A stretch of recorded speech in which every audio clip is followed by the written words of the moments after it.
And as always, feel free, call, text in 804-327-0888. We have got a loaded Fitz the Bill on this Tuesday, July 15th morning.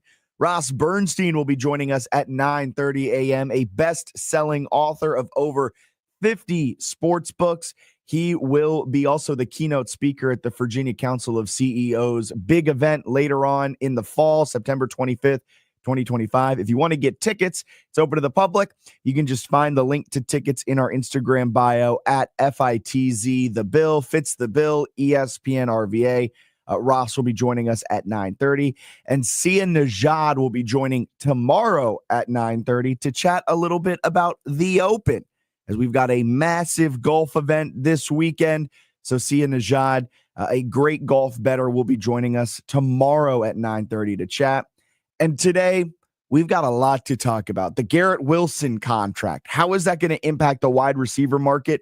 More specifically, how is that going to impact Terry McLaurin as he goes through negotiations with the Washington Commanders about his next contract? We're going to do NFC playoff predictions. Who will make it? Who will drop out? Who's going to be a disappointment? All of that fun stuff and oh so much more. And Alan, the big dumper, had a big night last night with a lot of home runs. He hit 54 of them in the home run derby last night. Good for the big dumper. Yeah, good for him. Not calling him the big dumper. That's his nickname, man. I know. I'll just call him Cal Raleigh. Yeah, Cal. Cal's good for me. Got a little connection to the Commonwealth of Virginia. He was born in Harrisonburg. His dad used to be an assistant for JMU. Oh, always goes back to JMU. I did not know that. I saw that from Kurt Dudley last night on Twitter. He tweeted about it. So that's a fun fact. I did not know that. I didn't either. So Cal Raleigh, Commonwealth's own, won it with 54 total home runs. I think Junior Caminero? Did I pronounce that correctly? I think so. Caminero, him and Cal were in the finals, and the home run derby is so funny. Like you've got just a modge podge of people. Like when O'Neal Cruz for the Pirates yesterday during the home run derby was launching balls 500 plus feet. O'Neal Cruz hit one 513 feet. Did you see Paul Skeens absolutely losing his mind with all of the other Dominican-born players? I was like, this man does not know what's happening, but he's just there for the vibes. Hey, like O'Neal said, the Dominicans always support one another anyway, so they make it a party no matter who's up there. Yeah, and Paul Skeens was like, "This looks like fun. I'll be involved." He's like, "I'll support my Pirates." Hey, not a bad thing to hang out with like David Ortiz and those guys when they were Guerrero. Yeah.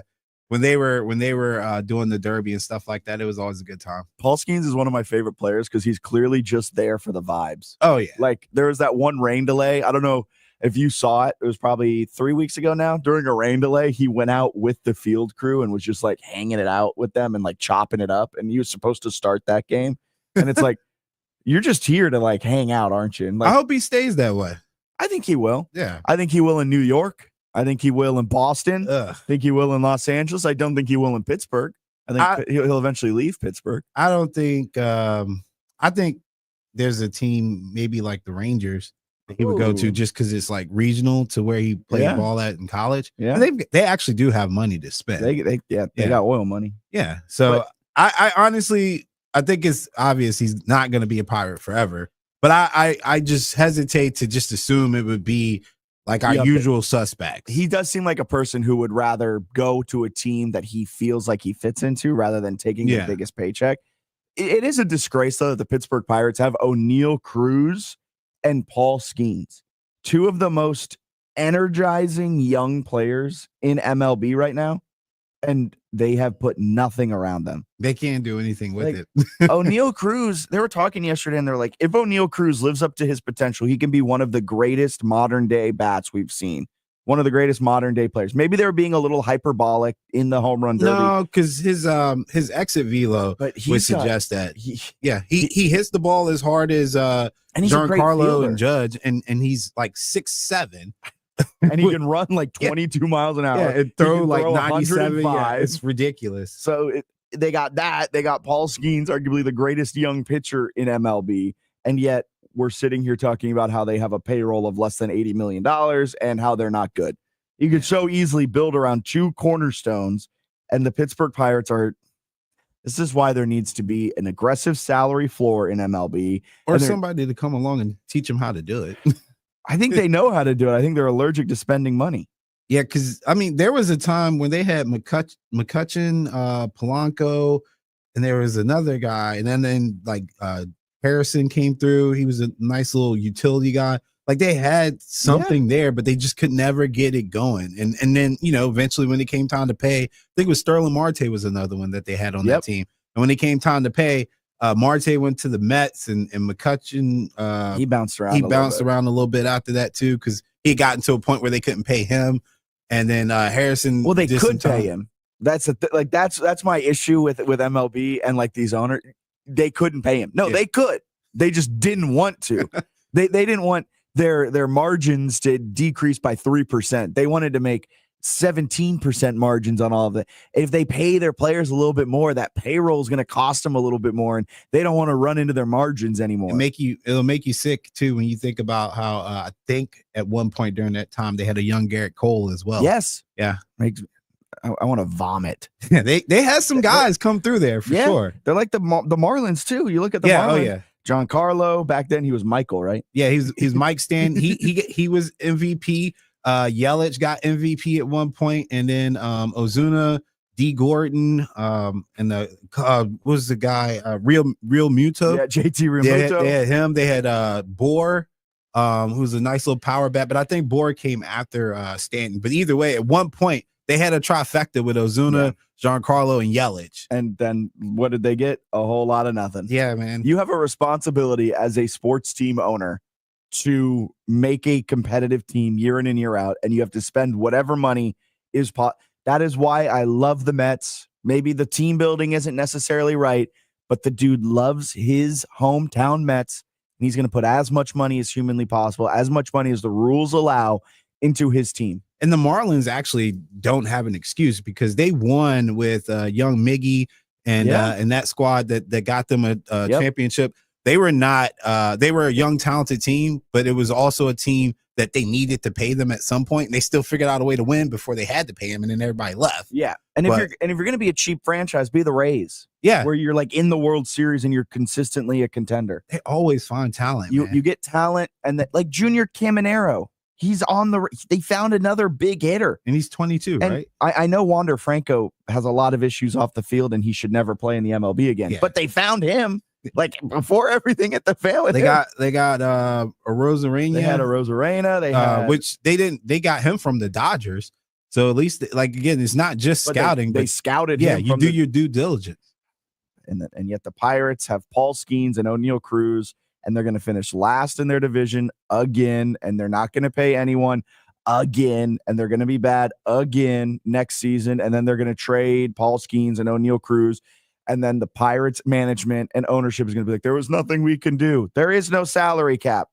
Go pay your players. You have a responsibility. So what? Instead of making $300 million, you make $250 million this upcoming year. I don't care. Pay your players. All right, let's update you what you may have missed in the wide world of sports overnight.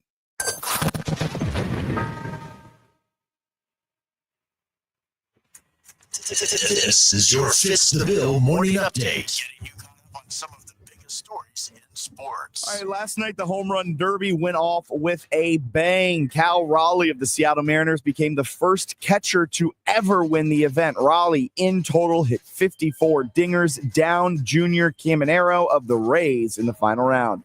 And speaking of the Rays, the Tampa-based franchise was sold yesterday. Stu Sternberg sold the Tampa Bay Rays $1.7 billion. Went to a Florida-based developer, Patrick Zalupski. The sale is expected to close officially in September, and it is expected to keep the Rays in Tampa, as Zalupski has a preference for Tampa over St. Petersburg. In high school football down in Florida, Teddy Bridgewater, the former NFL quarterback, was suspended by Miami Northwestern, the high school he's the current head coach of.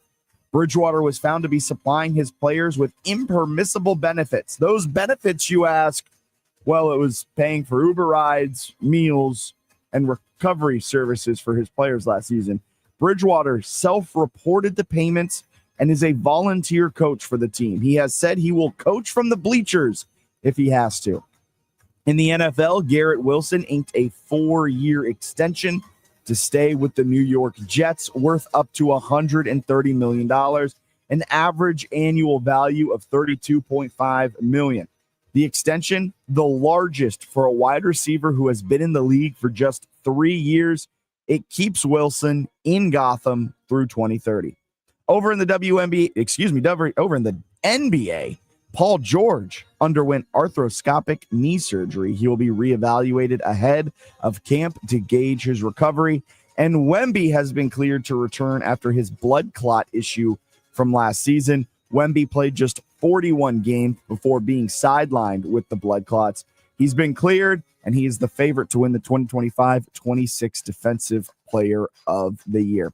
That'll do it with what you may have missed overnight in the wide world of sports.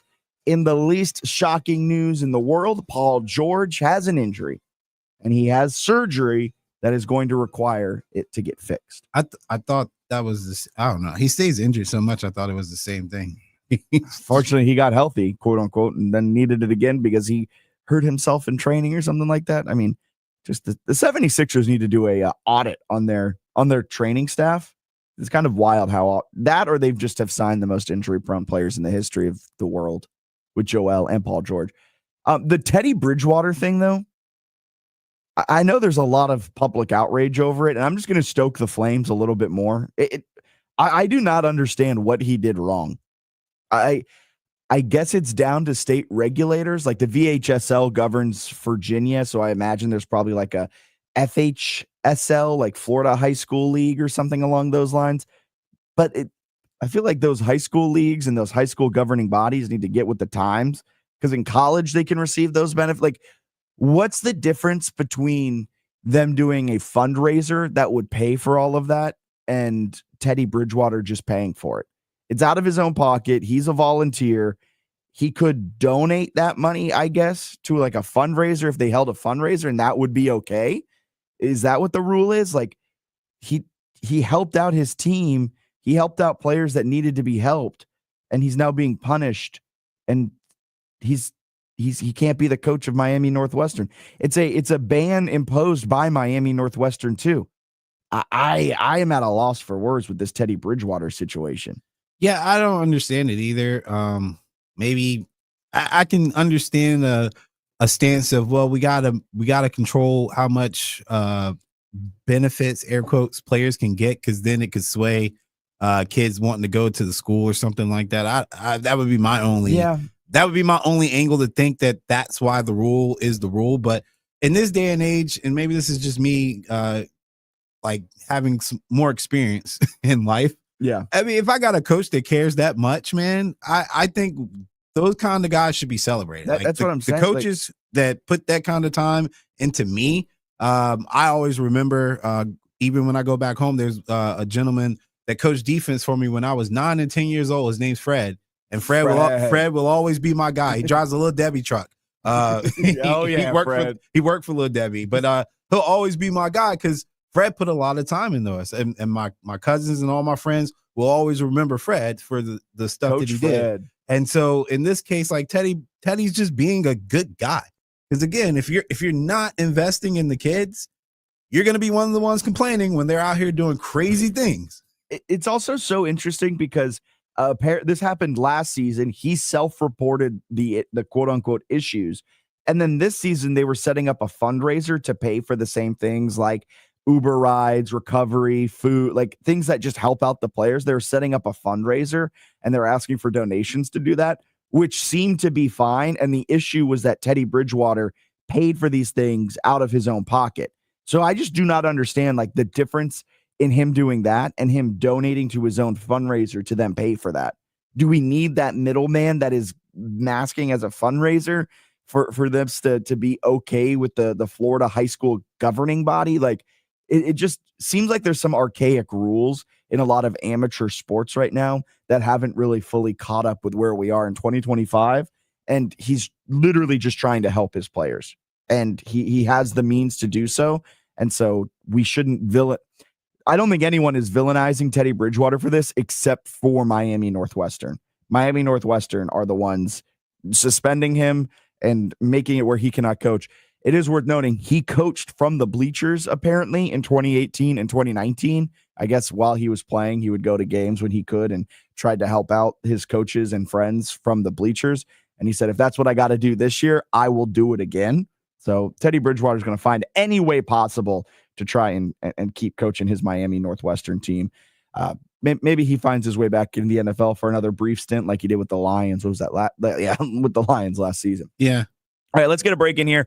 On the other side, we're going to talk about how Garrett Wilson's contract extension may impact Terry McLaurin's current negotiations with the Washington Commanders. That's coming up next right here on Fitz the Bill.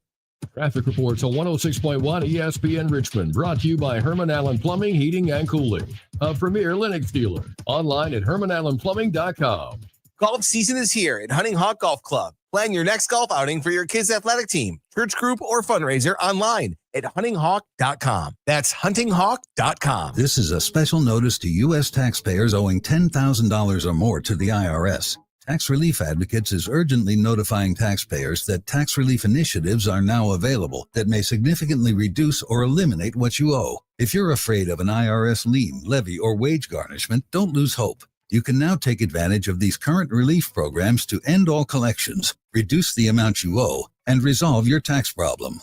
Even if you have years of unfiled tax returns or are already in a payment plan, you may still qualify for significant relief. Struggling taxpayers can now get relief they need during these hard economic times. A hotline has been established by Tax Relief Advocates for you to call and see what you qualify for. They are A+ rated with the BBB and have over 1,000 5-star reviews. Don't wait. Call 800-575-7147. 800-575-7147. That's 800-575-7147 or simply visit TRA.com. Must qualify for enrollment. Results may vary. When you first saw her, she was out walking her dog.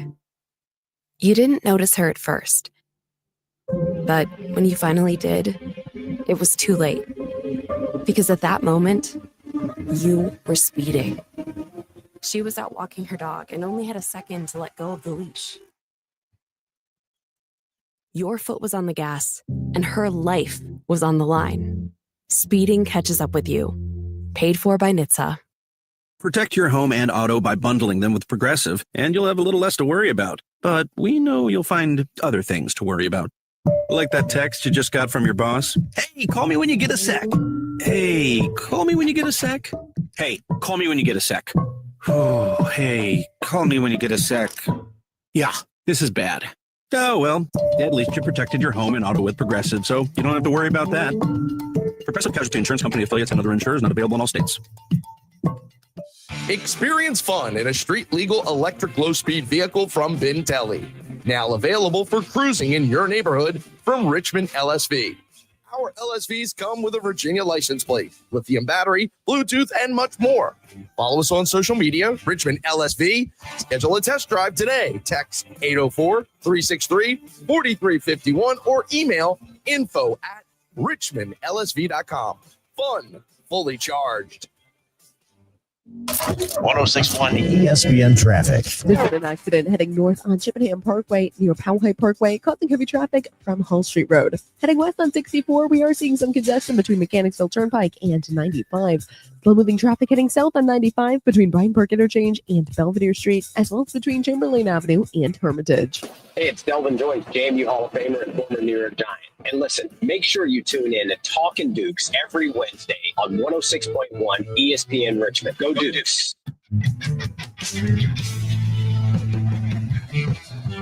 Welcome back in. Fitz the Bill on this Tuesday, July 15th morning. I'm Jack Fitzpatrick Allen alongside. Got a text in from Corey during the commercial break saying it's BS, self-reported, and just looking out for his kids when it comes to Teddy Bridgewater. Tough break for the former NFC Championship losing one drive quarterback. I like the little shade thrown in there at Teddy Bridgewater as well. But I mean, it is kind of crazy that Teddy Bridgewater, also crazy how they were framing it when that news alert came across my phone yesterday that Teddy Bridgewater has been suspended for giving his players impermissible benefits. I was like, oh no, do we have another Rick Pitino situation going on? Whoa. Why you gotta bring up Slick Rick, man? There's a reason his nickname's Slick Rick. He's a wild boy. And then you look at it and you're like, oh, he's just supporting his players. People are always like, we need to support our youth. But if we can't support all the youth, then we can't support any of the youth. Just seems like backwards thinking. And Teddy Bridgewater is unfortunately on the receiving end of it. I imagine it was funny in his statement. He was kind of like, I'm a volunteer coach. You can't suspend a volunteer. Like, I'm not paid. Like, what are you suspending me from? And it's like, he makes a kind of a good point. He's not getting any money for this. I mean, I'm here because I like it. Yeah, like, I'm here because I want to be here. You're suspending me. All right. Like, I guess I'll go watch the game from the bleachers or something. But I feel that there, Teddy. Volunteerism. I'm just here to have fun. What do you mean? Y'all are getting paid for this? Yeah, as you said, just here for the vibes, man. Yeah, he's just hanging out. So Garrett Wilson here for the vibes as well in Gotham, in New York with the Jets. He's played 3 years with New York, and they've now inked him to a 4-year extension, which is going to keep him in New York, in Gotham Green through 2030. It's a 4-year, $130 million contract, $90 million guaranteed, an average annual value of $32.5 million for the 24-year-old wide receiver that's entering year 4. His extension that he signed is longer than the time he has played in the NFL. I mean, for Garrett Wilson, this is awesome because he has been a very good young wide receiver who has caught touchdown passes from 6 different quarterbacks. He's played with 8 different quarterbacks throughout his time, including, you ready for this? Oh, yeah. I love the who's who of Jets quarterbacks. Aaron Rodgers, Joe Flacco, Zach Wilson, Mike White, Tim Boyle, Tyrod Taylor. He got touchdowns from all of those guys. Yeah. He then played with Trevor Siemian and some guy named Chris Streveler, who I've never heard of. But Streveler started a game. Sounds familiar. He started, I think, 1 game for the New York Jets with Garrett Wilson. Did not throw him a touchdown, but did throw him a football that he caught. So Garrett, he's in the Canadian Football League. No, for real. Like, for him. I kind of remember him. Yeah, sure. I'm glad you do because I saw that and I was like, that looks like an NPC. Yeah, he played. That looks like that's a computer. He played at Minnesota and South Dakota. Okay. Yeah. Yeah, it looked like a computer generated human. No, for sure. He's definitely an NPC. Yeah, good for him. So he threw a pass to Garrett Wilson, and now I think all Commanders fans are now turning their attention to how is this going to impact Terry McLaurin? And I do not think this is going to impact him too much. I would disagree a little bit on that one. Well, Terry McLaurin's in just a completely different boat than what Garrett Wilson's is. So it's the percentage of the guarantee. That's the issue there. So you think that's where Terry McLaurin's now going to negotiate with Washington? It's not going to be the overall AAV, the average annual value. No, I don't think it was ever about the AAV. I think it was about the guarantee, especially with his age. Like, the guarantee money is most important to everybody after your rookie season for sure. But definitely when you're looking at this maybe being your last big payday, because you're looking at a 3 to 4 year window. If you could get it to 5, that'd be a blessing, but nobody really does that when you're 30, 31. He's about 30, right? Yeah, he's 30. He will be turning 31 this season. You hardly see wide receivers getting big paydays after 34. So I would think that in his mind, this is his last chance to maximize his profit. And the guarantee always comes into play with that. And the percentage of the guarantees up until this one, like we had talked about before, I think Jetta was 67%. And Jamar Chase was 67%.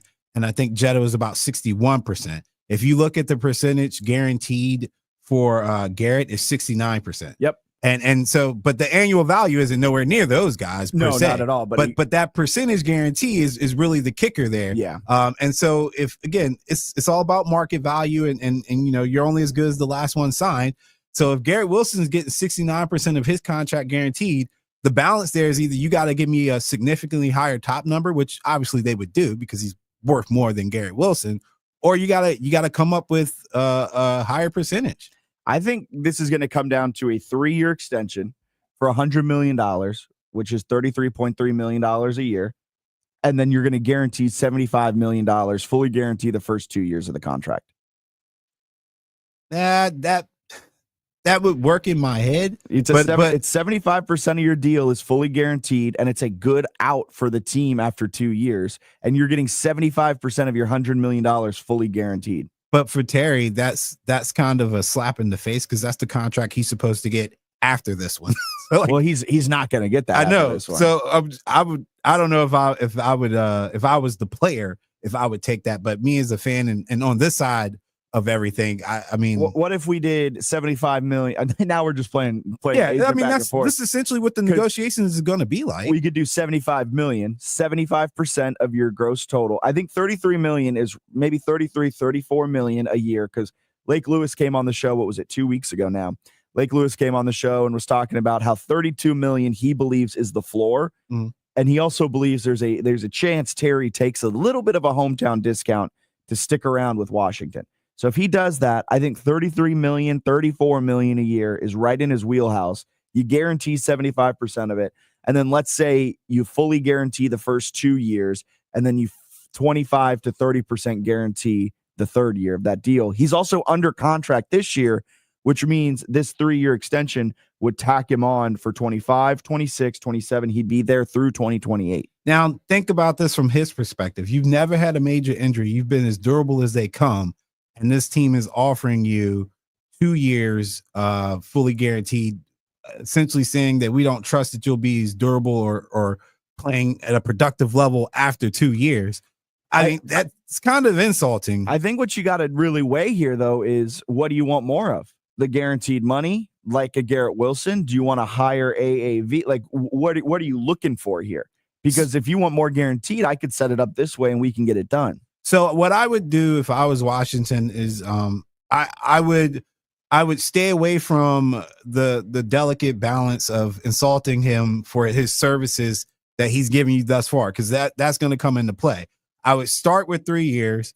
I would do 69% like he has here, maybe 70, but you don't want to go 75 because then you're running into that realm of we're going to start colluding behind your back because you're getting too far in front of everybody else.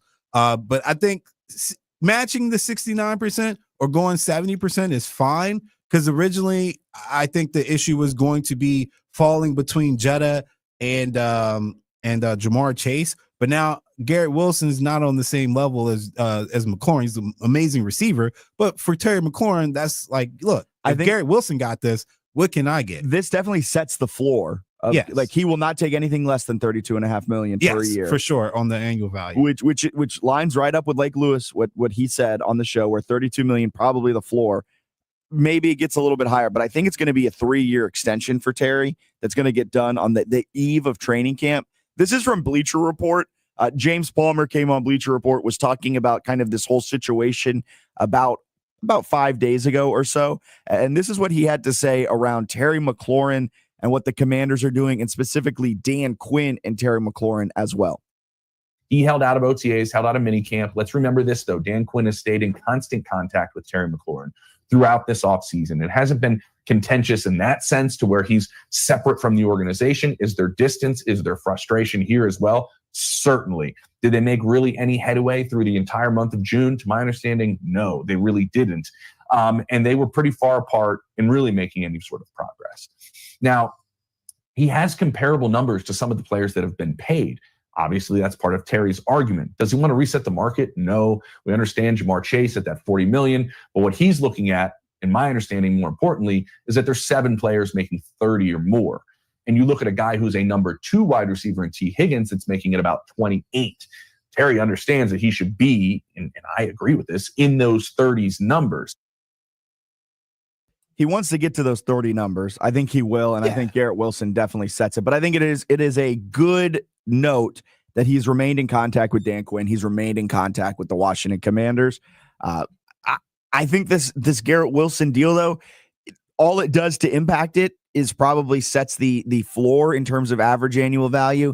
It probably gives a good framework for what the guaranteed money is going to be, but I don't think it's going to be a 4-year extension. I think it'll probably be a 3-year extension because he still has this final year on his deal. So it'll tack on, essentially lock him into Washington for the next 4 years, and anywhere between 33 to 36 million per year in AAV, and he'll probably want to get that guaranteed around 70 to 75%. But like Alan said, Washington probably doesn't want to get up to 75% because that's so far and away more than what the rest of the NFL is doing. And you don't want to become the Haslams of everything where the Haslams do 100% and everyone starts talking behind your back. But these are two very different scenarios where Garrett Wilson is a young kid in the NFL. He's played 3 years. He's 24. He's going into his age 24 season. He still has a whole lot. Where Terry, this will likely be his last big payday, because if he signs this, when it's up, he'll be 34 and he'll probably get one more kind of big payday, probably like a 2-year deal at the end of this extension. That'd be fully guaranteed in year one. Something similar to what Cooper Kupp signed this offseason with the Seattle Seahawks. But Terry knows this is his last big payday.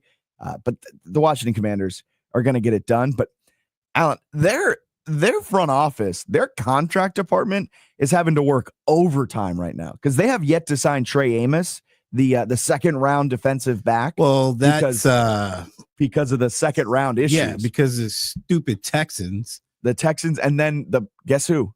The stupid Cleveland Browns. Yeah. The Cleveland Browns also messed all of this up. What are we doing? So man? I don't know if who's watching the intricacies of contracts and how it's playing out with second round players, but it's quite interesting because there is a lot of moving parts going on right now within the, how can I say this nicely? Within the second round picks, because Jaden Higgins signed a 100% guaranteed deal, and he was the 4th pick of the second round. Then Carson Schwessinger was the 1st pick of the second round. He too got a 100% guaranteed deal from the Cleveland Browns. Historically, second round picks do not get fully guaranteed money. First round picks get a fully 100% guaranteed contract and then the team option for a 5th year. For second round picks, they get a 4-year deal, but it's not fully guaranteed. But now it seems Jaden Higgins, Carson Schwessinger with the Texans and the Browns respectively are starting to shift that. And because of that, 30 of the 32 second round picks have not signed. And this is directly impacting the Washington Commanders because Trey Amos is expected to be a pretty big contributor in that defensive backfield. And yet he has not signed. Camp is starting in the next couple of weeks. Rookies are reporting here very shortly. And it's all hinging on Tyler Shuck, the Saints second round quarterback. It is all hinging on him because he's like he is a quarterback. And so he's saying, you guys are expecting me to start? New Orleans, you guys are expecting me to be the starting quarterback? Well, then pay me fully guaranteed money like I was a first round quarterback. If you're expecting me to start, give me a fully guaranteed contract. And he was the 8th pick of the second round, which means everyone that isn't named Carson Schwessinger or Jaden Higgins is waiting for Tyler Shuck to sign this deal. Because if it's 100% guaranteed, it sets the stage for the rest of the second rounders for asking for more guaranteed money. And so 30 of the 32 second round draft picks remain unsigned, as it's all hinging on the Louisville quarterback, Tyler Shuck.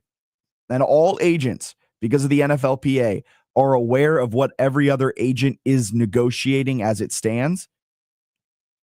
This could be a seismic shift, and the Washington Commanders, unfortunately, now have Trey Amos unsigned, and they have an unhappy Terry McLaurin, and they're going to have to figure out where a lot of this guaranteed money will be coming from over the next month before the season starts. Yeah, I mean, it's a balance in that too, because again, you don't want to be the player if you're Trey Amos. You don't want to be the player that bucks the trend either. So you're not going to make any friends. They're all sitting there and they're like, all right, we're going to wait for Tyler to figure this out, because once Shuck figures this out, then that will give us a good idea of what's to come.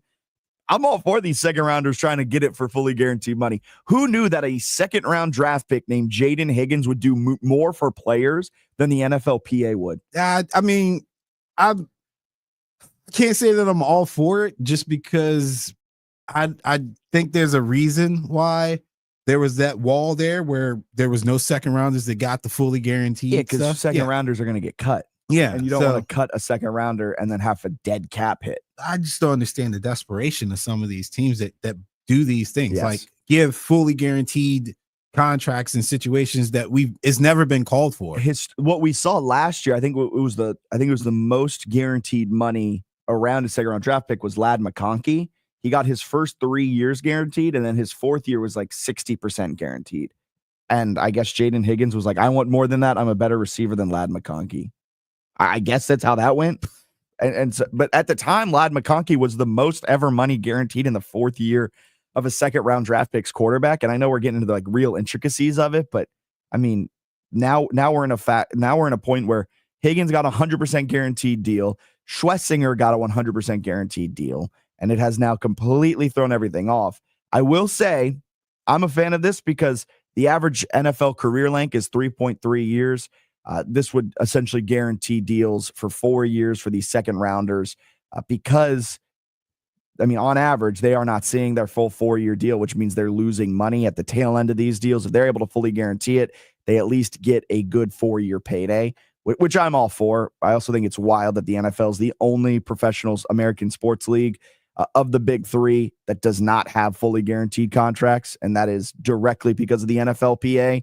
And Jaden Higgins really took advantage of the desperation from the Houston Texans, and Jaden Higgins is doing more for the future of NFL players than the NFLPA has done since the NFLPA became a thing, it seems like, getting these guaranteed deals. All right, let's get a break in here. News or snooze coming up on the other side of the break. Summertime in RVA means Richmond Kickers soccer games at City Stadium, family fun, food trucks, and men's soccer action on the field. Tickets online at richmondkickers.com. This is a special notice to U.S. taxpayers owing $10,000 or more to the IRS. Tax Relief Advocates is urgently notifying taxpayers that tax relief initiatives are now available that may significantly reduce or eliminate what you owe. If you're afraid of an IRS lien, levy, or wage garnishment, don't lose hope. You can now take advantage of these current relief programs to end all collections, reduce the amount you owe, and resolve your tax problem.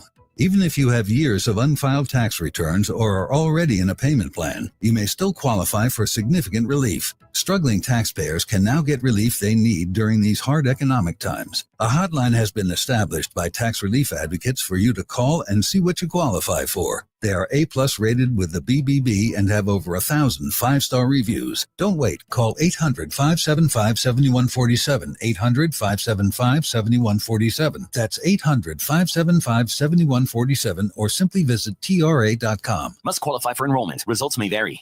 Experience fun in a street legal electric low-speed vehicle from Bintelli. Now available for cruising in your neighborhood from Richmond LSV. Our LSVs come with a Virginia license plate, lithium battery, Bluetooth, and much more. Follow us on social media, Richmond LSV. Schedule a test drive today. Text 804-363-4351 or email info@richmondlsv.com. Fun, fully charged. Summertime in RVA means one thing. Golf season is here. If you're looking for the perfect golf course, head over to Queenfield Golf Club, located just a few minutes east of Mechanicsville. Queenfield offers a beautifully secluded 18-hole course, spacious driving range, and professionally maintained practice greens and bunkers. Schedule your tee time today by calling 804-769-8838 or reserve a spot online at queenfieldgolf.com and make Queenfield Golf Club your new favorite course. It's bow time. Sure, you've had a sausage biscuit before, but have you had the smoked sausage biscuit from Bojangles? Well, now is your chance. Juicy, slow-cooked smoked sausage is grilled to perfection and served on a fluffy, made-from-scratch buttermilk biscuit. No one does breakfast like Bojangles, and this smoked sausage biscuit doesn't disappoint. Right now, you can get 2 for just $5. Start your day with this flavor-packed deal while it lasts. It's bow time. Weather reports on 106.1 ESPN Richmond, brought to you by Herman Allen Plumbing, Heating, and Cooling, a premier Lennox dealer. Online at hermanallenplumbing.com. 106.1 ESPN weather. Taking a look at today's weather forecast, it's currently 76 degrees and cloudy with a low today of 73 and a high of 87. Cloudy conditions are expected to continue throughout the morning with some sun poking out around 10 a.m. and scattered thunderstorms are expected to start around 2 p.m. with gusts of wind up to 9 miles per hour. Bob Black's here to get you through the wait, whether it's hoops, gridiron, or on the diamond. 4 to 6 p.m. never sounded this smooth. Let's ride home with the voice of the Richmond Spiders.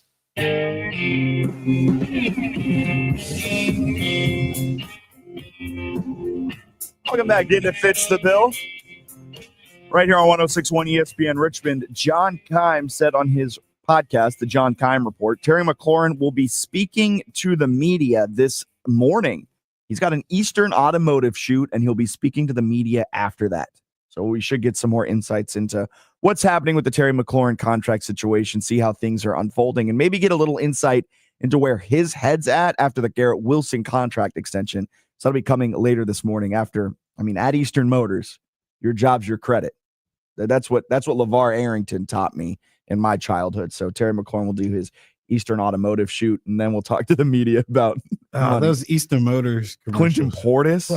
Those were awesome. Ray Lewis. That was the only time you could bring Ravens and Redskins together and they would be harmonious. I wouldn't call it awesome, but they were definitely they were awesome. Antoine Randall. Yeah, they were so corny. Hey, at Eastern Motors. But it worked. It was catchy. I know. I know my job is my credit. Yep, I can hear it in my head right that might now. be the next bumper. I mean, that was a great. It might be. That's what you call great. That's what you call great marketing, because here we are talking about it, and it's free advertising for them.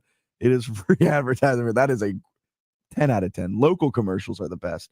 But so we'll hear from Terry McLaurin later this morning about, it's his first media availability in quite some time. So be interesting to hear where his head's at. I don't think we've heard Terry McLaurin speak on this matter yet. It's all been media members and everyone else talking about what might be thinking through Terry McLaurin's head. So excited to hear what Terry McLaurin has to say later this morning. Let's head out to the phone lines. Espo is on line one this Tuesday morning. Good morning, Espo. How you doing? I'm painting my banner that says no guaranteed contract so I can march in front of the Redskins Stadium. You're not a fan of guaranteed? No, neither are you really as a fan. And you know why? Because if you do that, you get the NBA. We need time off from our 82 games. We need take a break. We need to rest our baseball guys. It's bad for the fans to have guaranteed contracts because, it's humans you're paying, and humans do what humans do, which is if there's no pressure to perform, they won't. So I'm not a fan at all of it. Now, I am a fan of this, which is a little different. Okay. I'm a fan of enhanced workers' compensation benefits for injury. All right. I'll that's a very good compromise. Yeah, that's fair because their salaries are so much more than what the state limit is. So I think that the league should get together, and I think they should say, look, we're going to enhance our benefits, which you can do as a employer. Remember, the workers' comp is just a minimum benefit. They can say, look, we're going to give you 75% of your base salary up to, whatever the league sets as a fair average. But this notion that, hey, look, you had a good year, let's pay you for 10 and hope like the Dickens you got enough character and fortitude to play like you did. That's just contrary to human experience. And it's just not going to work. It's not working. You're a family of four and you want to go watch LeBron play. It's going to cost you $700. You show up there and they say, well, he's on a mental health day or whatever they call it. It's just not right for the fans. And because you're paying the same ticket price, should I get a discount because LeBron's not playing that day? Yeah. So it's just, you got to strike a compromise. I understand that it's a short-lived career and certainly understand that, you want to get as much as you can while you can. But, like being the Pope, nice work if you can get it, but you're not guaranteed it. I think I wouldn't do it. I think another thing with the enhanced benefits is an enhanced retirement package. Because as of right now, the average career is 3.3 years. And you do not, I believe it's 4 years in the NFL. You need 4 years as a quote unquote vested veteran to then be eligible for their retirement pension plan. And so I think if you change that around a little bit, make it where more players are eligible, or if you do make it to that 4 years, you get a little bit better of a deal. I think that might be a good way to find a compromise too there, because just putting your body, if there is a sport that requires a guaranteed contract, though, I do think it's the NFL because of the toll it takes on these players and the short-livedness of their careers. Well, and I agree with you, but I mean, just to use an example, back when I was in high school and they were sending 18-year-olds out to jungles with M16s, Yeah. You made $600 a month. Now you did have, when you returned, you did have VA benefits, and that's how they kind of struck the compromise. And I think it's a good model. That's fair. Yeah, get better benefits that give them more longevity. Because with the NFL, yeah, I mean, they're every day it feels like a new study's coming out about the impacts on the body. Well, what's the biggest problem with NFL contracts? It's not the money you get; it's the fact that most of these players can't keep it past 5 years post retirement. Yeah, so give them more financial literacy classes and kind of teach it that way. I think the other thing is like agents lie, and we're seeing that with like college sports too. But like agents are saying, "Hey, your contract's 150." Like with the Garrett Wilson extension, you just signed a 4-year, $130 million contract, man. And it's like, well, no, he actually signed a 4-year, $90 million contract with incentives that could raise it to $130 million. And it is just the player then sees that $130 million and they don't realize it's actually 90. 50% of that's going to be taxed. And then another 50% of that 50% is going to go to your agent, your manager, this, that, and the other. And then by the end of it, you're left with a lot less than $90 million. Look, in a negotiation matchup between a billionaire and a 22-year-old, you know who's going to win that negotiation every time? Yeah, I have a feeling about that one. Yeah. And we're also seeing it on display with the billionaires against the 30-year-old millionaires of the NFLPA. The billionaires are still going to win. They're still going to get their way. Look, anytime the incentive is for you to get paid based on the number that you release to the press, you naturally are going to want that number huge, and you don't really care about the player down the road. Yeah. That's why Lee Steinberg was always such a great agent, because he said, look, I'll get you the money now, but you're not going to receive it until you're well past, your retirement, because it's the Bobby Bonilla model. Look, get your money now, but get paid over time. Yeah, Bobby Bonilla still will be getting paid until 2035 or something crazy. Good for him. He'll be paid into the 3,000. I mean, good for him. Here comes that. Espo, thank you so much for calling in. Have a wonderful rest of your day. All right, buddy. Bye. There goes Espo. Makes a good point. Maybe not fully guaranteed, but maybe instead enhancing benefits, enhanced financial literacy, enhanced post career benefits as well. Let's head out to the phone lines on line 2. We've got Dolphin Dave out there. Good morning, Dolphin Dave. How are we doing? Great. Wonderful. I've met Espo before with the Big Al lunchbutts and stuff, and I have a lot of respect for him, and I agree with a lot of what he says. I like to a point, the concept of enhanced, retirement or enhanced benefits if you're hurt, especially as an NFL player. But the one thing he said it was unfair to the fans. I hate to break this news to him. We don't matter. And I wish I would love to tell you that it matters whether LeBron plays or whether I go and Tua's not, if he gets hurt, doesn't get hurt, it's going to play. But if I go to a Dolphins game and if I don't see all the Dolphins I want to see, I just don't see all the Dolphins that I want to see. We don't matter. We don't really pay their salaries, maybe a little bit, but not a lot. TV pays their salaries. And, yes, going to the game, but I would definitely, on a football player, give them the guaranteed contract simply because I don't see those football players really taking a day off. Unlike I see NBA players, I see baseball players, maybe to the point the NHL. But he did say something that's not fair to the fans, and I just hate to disagree with him. He's right. It's not fair to the fans. We don't care. They don't matter. We don't matter. In the grand scheme of things, the fans absolutely do not matter as far as who plays, who's there, whether it's fair or not. Buy your ticket, not buy your ticket. Have fun, not have fun. That's it. We as fans, we have nothing to do with whatever those decisions are made. Yeah, I mean, we're seeing it on display in college football, right? With realignment, getting rid of historic rivalry, like all of this stuff, they're showing time and time again. All they care about is the bottom line. I will say, I think the NFL does a good job of incorporating their fans. They know how to market themselves and how to ingratiate themselves to the fandoms out there.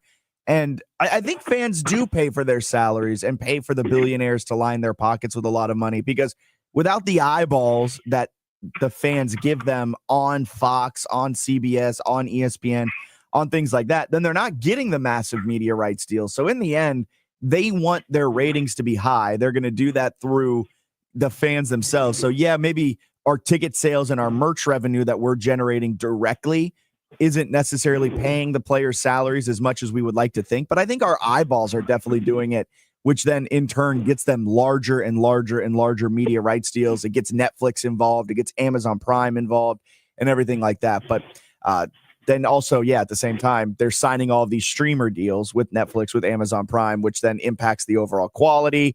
I mean, it is a long conversation that we could have for hours about what matters in sports and who drives the decisions. And fans are probably a smaller piece of the pie than we'd like to think. Dolphin Dave, thank you so much for calling in. Have a wonderful rest of your Tuesday. Take care, guys. There goes Dolphin Dave. That's true. I will say though, like, if it impacts me as a fan, but a player gets a fully guaranteed deal, I'm okay with that, because especially in the case of football, because I really think they deserve that money because of the impact. But Espo does raise a good point. Maybe enhanced benefits, maybe enhanced post-career pension and things of that sort. That could kind of find that nice compromise in the middle, but there's no way owners will ever give up more money because owners are owners. Traffic reports on 106.1 ESPN Richmond, brought to you by Herman Allen Plumbing, Heating, and Cooling, a premier Lennox dealer. Online at HermanAllenPlumbing.com. This is a special notice to U.S. taxpayers owing $10,000 or more to the IRS. Tax Relief Advocates is urgently notifying taxpayers that tax relief initiatives are now available that may significantly reduce or eliminate what you owe. If you're afraid of an IRS lien, levy, or wage garnishment, don't lose hope. You can now take advantage of these current relief programs to end all collections, reduce the amount you owe, and resolve your tax problem. Even if you have years of unfiled tax returns or are already in a payment plan, you may still qualify for significant relief. Struggling taxpayers can now get relief they need during these hard economic times. A hotline has been established by Tax Relief Advocates for you to call and see what you qualify for. They are A+ rated with the BBB and have over 1,000 5-star reviews. Don't wait. Call 800-575-7147. 800-575-7147. That's 800-575-7147, or simply visit TRA.com. Must qualify for enrollment. Results may vary. If you could hear Old Spice Fiji Antiperspirant, what would it sound like? First, you'd start with Fiji Antiperspirant's amazing scent of palm trees. Add pure notes of fresh coconut and layer on 24/7 odor and sweat protection. You won't hear any dyes or parabens because with Fiji, you won't have any. So while your regular antiperspirant sounds like this, Old Spice Fiji sounds like this. Sounds like it smells amazing. Our daughter Jessie loves playing detective. A clue. But since we discovered she has sensitive skin, we've been playing detective too. We thought the problem was our puppy. But it was actually our old detergent. Aha. So we switched to Tide Free and Gentle. Tide Free and Gentle provides an excellent Tide clean, and it doesn't leave behind irritating residues like dyes or perfumes. So it's gentle on your skin. Case closed. If it's got to be clean, it's got to be Tide Free and Gentle. The Open Championship PGA Leaderboard updates live on 106.1 ESPN, presented exclusively by Richmond LSV. Street legal low-speed vehicles. Schedule a test drive today at richmondlsv.com. Catch up on the latest horse racing news with Off to the Races live broadcast, 10 to 11 every Saturday morning on 106.1 ESPN. Presented by The Racing Biz. Serving Richmond and beyond for over 20 years, Bon Air Shell features a full line of automotive services. Check out bonairshell.com, loaded with coupons, specials, and more to see all that they can do for your car and your peace of mind. And now with their Fuel Rewards program, you can save at least 5 cents per gallon on every fill-up. Learn more at fuelrewards.com. Go see the team at Bon Air Shell, 8762 West Huguenot Road. Go to bonairshell.com or call them at 272-3232. That's 272-3232. Hey, it's Delvin Joyce, JMU Hall of Famer and former New York Giant. Listen, make sure you tune in to Talkin' Dukes every Wednesday on 106.1 ESPN Richmond. Go Dukes. It just combines so many great things. It's such a vibe. It's such a great song, man. I mean, it's catchy, obviously. And man, they just got a free ad. Good for them. I honestly did not know Eastern Motors was still around. I didn't either. They're not in this area anymore. I didn't know it was around until you said they got a free ad, so I was just assuming that it's still around. I think they've got like 3 locations, and they're all in like the DC Baltimore area. It was a classic commercial. They spend all of their money on getting Clinton Portis, Antoine Randall, LeVar Arrington, Ray Lewis in those commercials. That's what they spend their money on. Who needs to buy inventory when we can just have Washington Redskins and Ravens singing our song in the early 2000s? That's all it takes, man. And it's such a good beat. It's 10 out of 10. It is 10 out of 10. It's great marketing. I mean, it's been like 20 years since I've seen that commercial, and I still remember. Oh, I could remember it scene for scene. They're sitting there like bobbing their heads, doing really bad lip singing. Yep. So good. So good. I lost my train of thought because of the Eastern Motors commercial. We're going to have news or snooze to start off hour number 2. Feel free to call, text in 804-327-0888. Terry McLaurin, he's recording Eastern Automotive shoot thing commercial. And then he'll talk to the media afterwards, according to John Keim. He said that on his podcast, The Keim Report. So we'll hear from Terry McLaurin. I wonder when that'll be. Maybe it'll be in the 9 o'clock hour, because I assume Eastern Automotive, Eastern Motors gets their shoots done early in the day. I feel like they're early risers, which means Terry might be speaking with the media here soon. And if he does, we'll bring you that news. If not, we'll keep talking sports. That's all coming up on Fitz the Bill.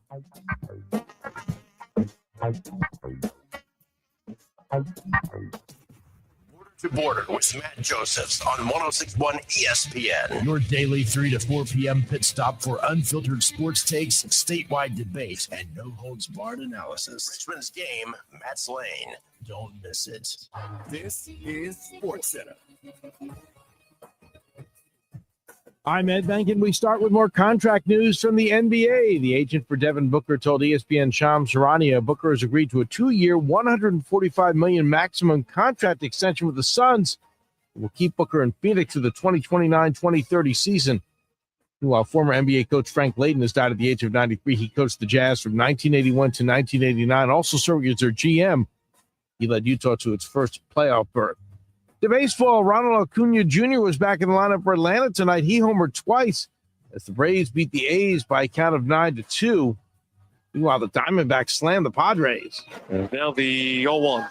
Swung on. That's hit well. Deep right field. Clean the bases. A grand slam. Geraldo Perdomo.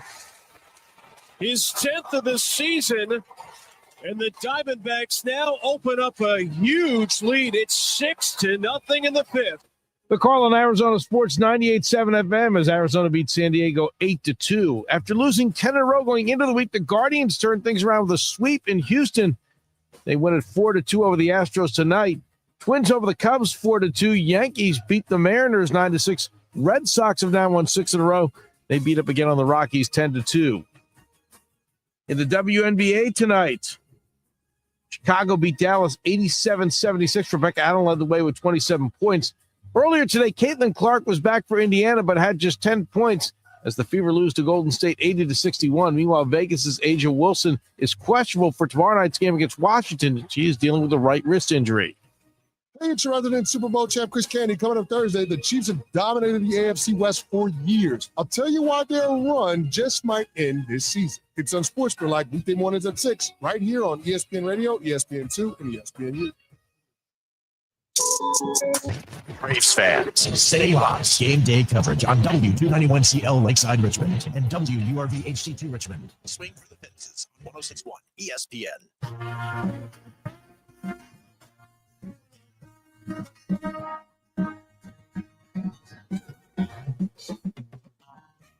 You're listening to the second hour of Fitz the Bill on 106.1 ESPN. Welcome back into hour number 2 of Fitz the Bill. I'm Jack Fitzpatrick, Allen alongside right here on 106.1 ESPN, also on the ESPN Richmond app and ESPNRichmond.com. And you can also watch the stream on YouTube. Just type in ESPN Richmond in the search bar. We'll pop right on up and you can watch live there. You can be part of the show by commenting and subscribing on our YouTube. And as always, you can text or call in 804-327-0888. Coming up in about 29 minutes, we'll be joined by Ross Bernstein. He is the keynote speaker at the Virginia Council of CEOs Fall Leaders Conference, which is on September 25th. If you want to go on out to that, it's open to the public, open to business owners, C-suite executives, their teams, everything like that. An awesome, awesome event. It's September 25th. You can get tickets. The link for tickets is on our Instagram bio at FITZ The Bill, Fitz The Bill, ESPN RVA. When you check out, just use code FITZ, and that would be greatly appreciated. So Ross will be joining us in about 29 minutes to talk all things over his books. He's a best-selling author, and about his journey as a keynote speaker as well, and any other housekeeping things. I think that's all the housekeeping things. I did do some yard work yesterday, Alan. And with all of this rain, my backyard's pretty shaded. I counted them up during the break. I have 20 bug bites on one leg. I was about to ask you, how did you get any yard work done? Somehow, I never see the rain. I go into the grocery store and I come out and it was like, it rained every time. It's happened to me like 3 times in the last week. We had an opening of dryness yesterday from about noon to 7. So got some yard work in. I got ate up Saturday doing the Richmond Kickers game. It's surprisingly horrible. It was strange. Like I've been out there for at least three games or so, and I hadn't had any issues. But I guess because it rained before, yeah, they were lighting me up. They're insane in Richmond. Mosquitoes in Richmond are bad. Like those things are aggressive little suckers.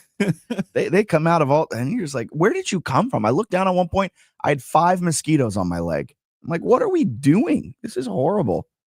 Speaking of the Kickers, they've got a game tomorrow, an international friendly against Club Deportivo Leganes.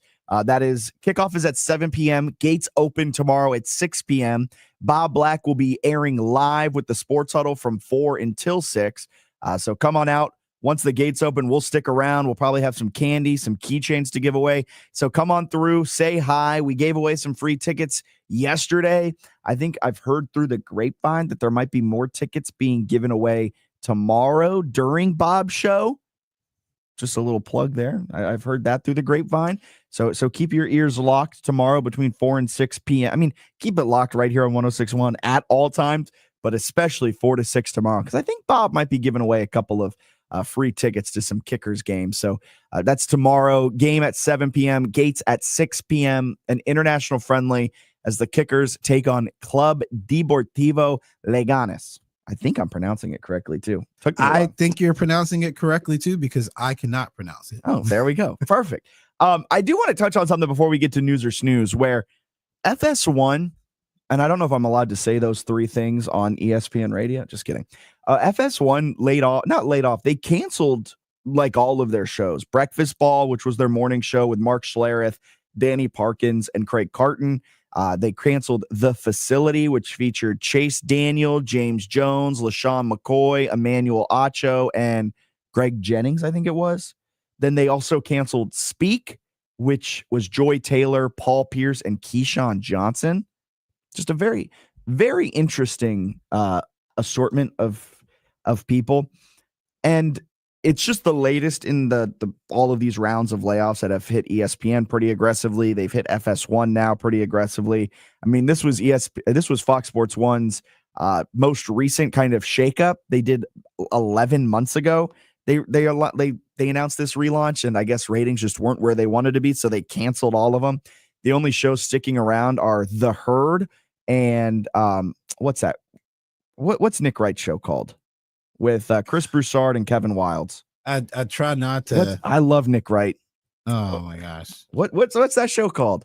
Why am I blanking on it? I watch First Things First. First Things First. That's right. It used to be their morning show. And you threw me off saying you love Nick Wright. You don't like Nick Wright? I don't like Nick Wright. I respect Nick Wright. I love Nick Wright. I can respect him, but I don't like him. That's fair. But it does lead me to this, where like seeing everyone react to it on social media, I do kind of hope, because this was not to dance on the canceled show's graves, but a lot of people are almost celebrating this, and I think it's a step forward, where networks are realizing that you can't just put former players on television and it will be a success. Like, the reason Greg Olsen is such a good color commentator for Fox, and it's a bummer that he's now on their B team, no longer on their A team because of Tom Brady. But what makes Greg Olsen such a good color analyst for Fox is his ability to speak in layman's terms and explain very complex situations in very easily digestible snippets. Like that's what made Greg Olsen so good. And even you get some other former players on television shows. I mean, Chris Canty is fantastic on ESPN. Dude knows how to make a hot take, but he also knows how to explain some. Dude knows how to make a hot take. But look, yelling doesn't make it a hot take. Okay, Chris Canty knows how to. I would say Chris Canty's good. He's a former player that has excelled in the media space. Damian Woody, he's a too. Barbershop loudmouth. Oh, that's what it comes off as. But LaShawn McCoy wasn't necessarily that. Keyshawn Johnson, Paul Pierce wasn't that. Emmanuel Acho, we have our differences on Emmanuel Acho, but I wonder if this will be the first step forward where networks realize, okay, maybe a former player helps drive ratings in the short term, but it doesn't sustain ratings over the long term. And we see, this is also me speaking as someone who's not a former player, so I come in with a little bit of bias with it. But they put a little bit of an emphasis on media members as well as former players. Like the reason the facility didn't work was because it was a group of 5 former players just talking, and no one wants to listen to that. It is a TV show. At the end of the day, it's not a podcast. And even the podcasts that are successful, like The Pivot, Uninterrupted, like all of that stuff, they're successful because they're providing insights into the game that you otherwise wouldn't have. And that's what's key to being a very good media member and a former player. Like JJ Redick was a great media member because he knew how to talk the sport in an intellectual way, but also where multiple like people could understand it. Yeah, dumb it down a little bit, and that's my. He also had a little bit of arrogance about him too. I kind of like that arrogance. Yeah, and I guess if you play at that level, which is the highest level of his respective sport, you can do that. And you're hated by literally everyone. Like Dan Orlovsky. He's another form. Yeah. I'm still workshopping this and I'm still getting there, but I'm convinced the worse you are as a player, the better media member you are and the better coach you are. Yeah. I'm still workshopping it. I haven't fully hard launched that. When you soft launch a relationship? Yeah. I'm soft launching this take. Well, the worse you are, the better you are in your post-playing career. I think there's enough evidence supporting what you're thinking than the other side of it, right? I don't know why that. Maybe it's because you spend a lot more time on the outside looking in, and then therefore you have a different perception. And then you also hear what everybody else is saying, and you can put together all those things and formulate opinions. But I love his breakdowns. I would say 99.9% of the time is spot on. And if he doesn't agree with something or he doesn't like something, he's able to articulate in a manner that is, again, it's not the yelling. Like Stephen A. and Canty and all these other loud guys, when Skip Bayless was doing it, another loud guy. Like that's the one. I think that's the reason why PTI has survived so long. It's not just 2 guys yelling at each other. It's 2 media members, and coherently talking about sports. Yeah, and when they yell, they're giving facts. Even when they're yelling, it's not just I'm going to be the loudest person, so I got to be right. And they yell because they feel that intensely about their take. Like when Wilbon yells, I'm like, it's like a dad yelling. Oh, no, like, for sure. Oh, I got to listen to this. Right? And he starts, or even Tony starts yelling, and you're like, even when Tony starts yelling, that's when you're like, whoa. But since we're here, Joy Taylor, if you want a job, you can definitely reach us here at 106.1 ESPN 804-327-0888. By all means, 100% commission, but we'll get you on air. We will figure out a way. Look, you can be my co-host. It could be Fitz the Bill with Jack and Joy. You can be over here producing like you did for Cowherd. I'll go over there and sit next to Jack. We'll put Ryan Blaney in one of these seats. Our cardboard cutout Ryan Blaney. That'd be a great morning. Oh man. She was great on the herd. I mean, she was honestly, just pulled down by Keyshawn and Paul. I have no problem with how she presents herself, or even with the takes and things like that. Same with Molly. I think she's great as well. All things considered, Molly has the toughest job. What she has to deal with on a regular basis. But I think in this case, what failed her was like the guys around her. Like it just wasn't a strong supporting cast. I wholeheartedly agree. Let's get a quick break in here. Then we'll step aside, be back with news or snooze. Leads us up to Ross Bernstein joining us at 9:30. So we'll stay a little ahead of the sticks in hour number 2 of Fitz the Bill on this Tuesday.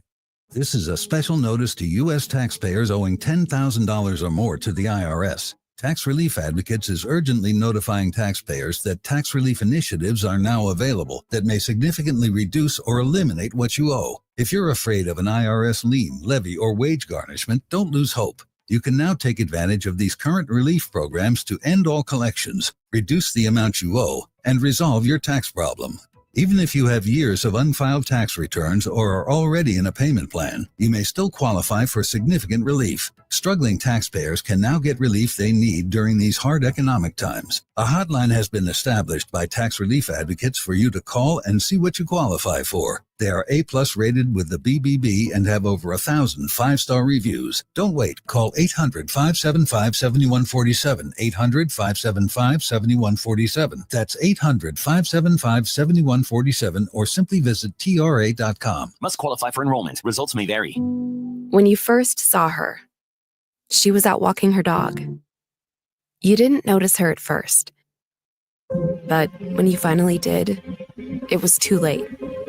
Because at that moment, you were speeding. She was out walking her dog and only had a second to let go of the leash.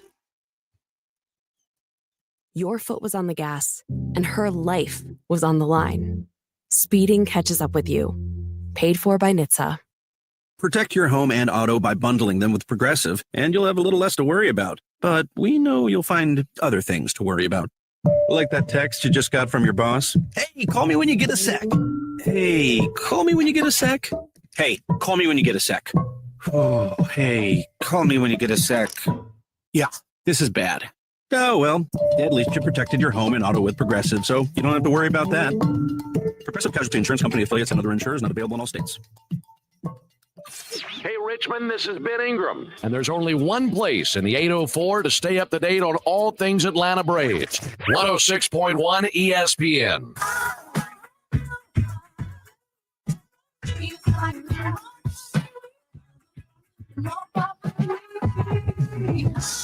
Welcome back into Fitz the Bill on this Tuesday, July 15th morning. I'm Jack Fitzpatrick, Allen alongside.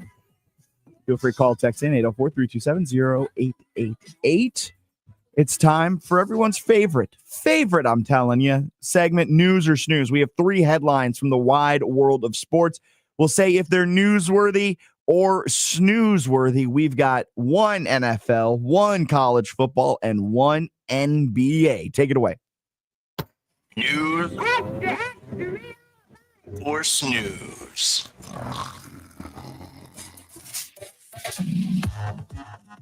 All right. Number 1, Nick Sirianni. You know where this one's going. Nick Sirianni calls notion that Eagles carried Jalen Hurts BS. This one's snoozeworthy. This one is absolutely snoozeworthy. I would hope that the coach is defending his quarterback, even though the coach is wrong, where the Eagles did carry Jalen Hurts, and he is the 9th best quarterback in the NFL. I'm doubling down on this morning. I'm going on. Say it twice doesn't make it any I'll different. say it 4 times. I'm doubling down. I'm quadrupling down. As Alan shakes his head. Yeah. Okay. So what Sirianni said was, quote, I think that's, you can insert the word here. He went on to say, I mean, he plays the most important position in all of sports, and it's the most ultimate team game there is. And what I admire about him is his selflessness of doing anything that we need to do to win. That's a really nice way of saying we realized in order to win, we had to take the ball out of Jalen's hands, and he was okay with that. Because last year, he finished with the least number of attempts in his career, 361 on the season, the least number of passing yards, 2,903 in his career since becoming the full-time starter. Now, to be fair, if you got a guy like Saquon Barkley and the way they were running the ball, I would hope he would have like some of his lowest passing attempt and passing yard totals. And when you're playing ahead, a lot of times, unless you're the Bengals, you can run the ball and you burn a lot of clock. Yeah, this is my favorite debate that we've had on this show.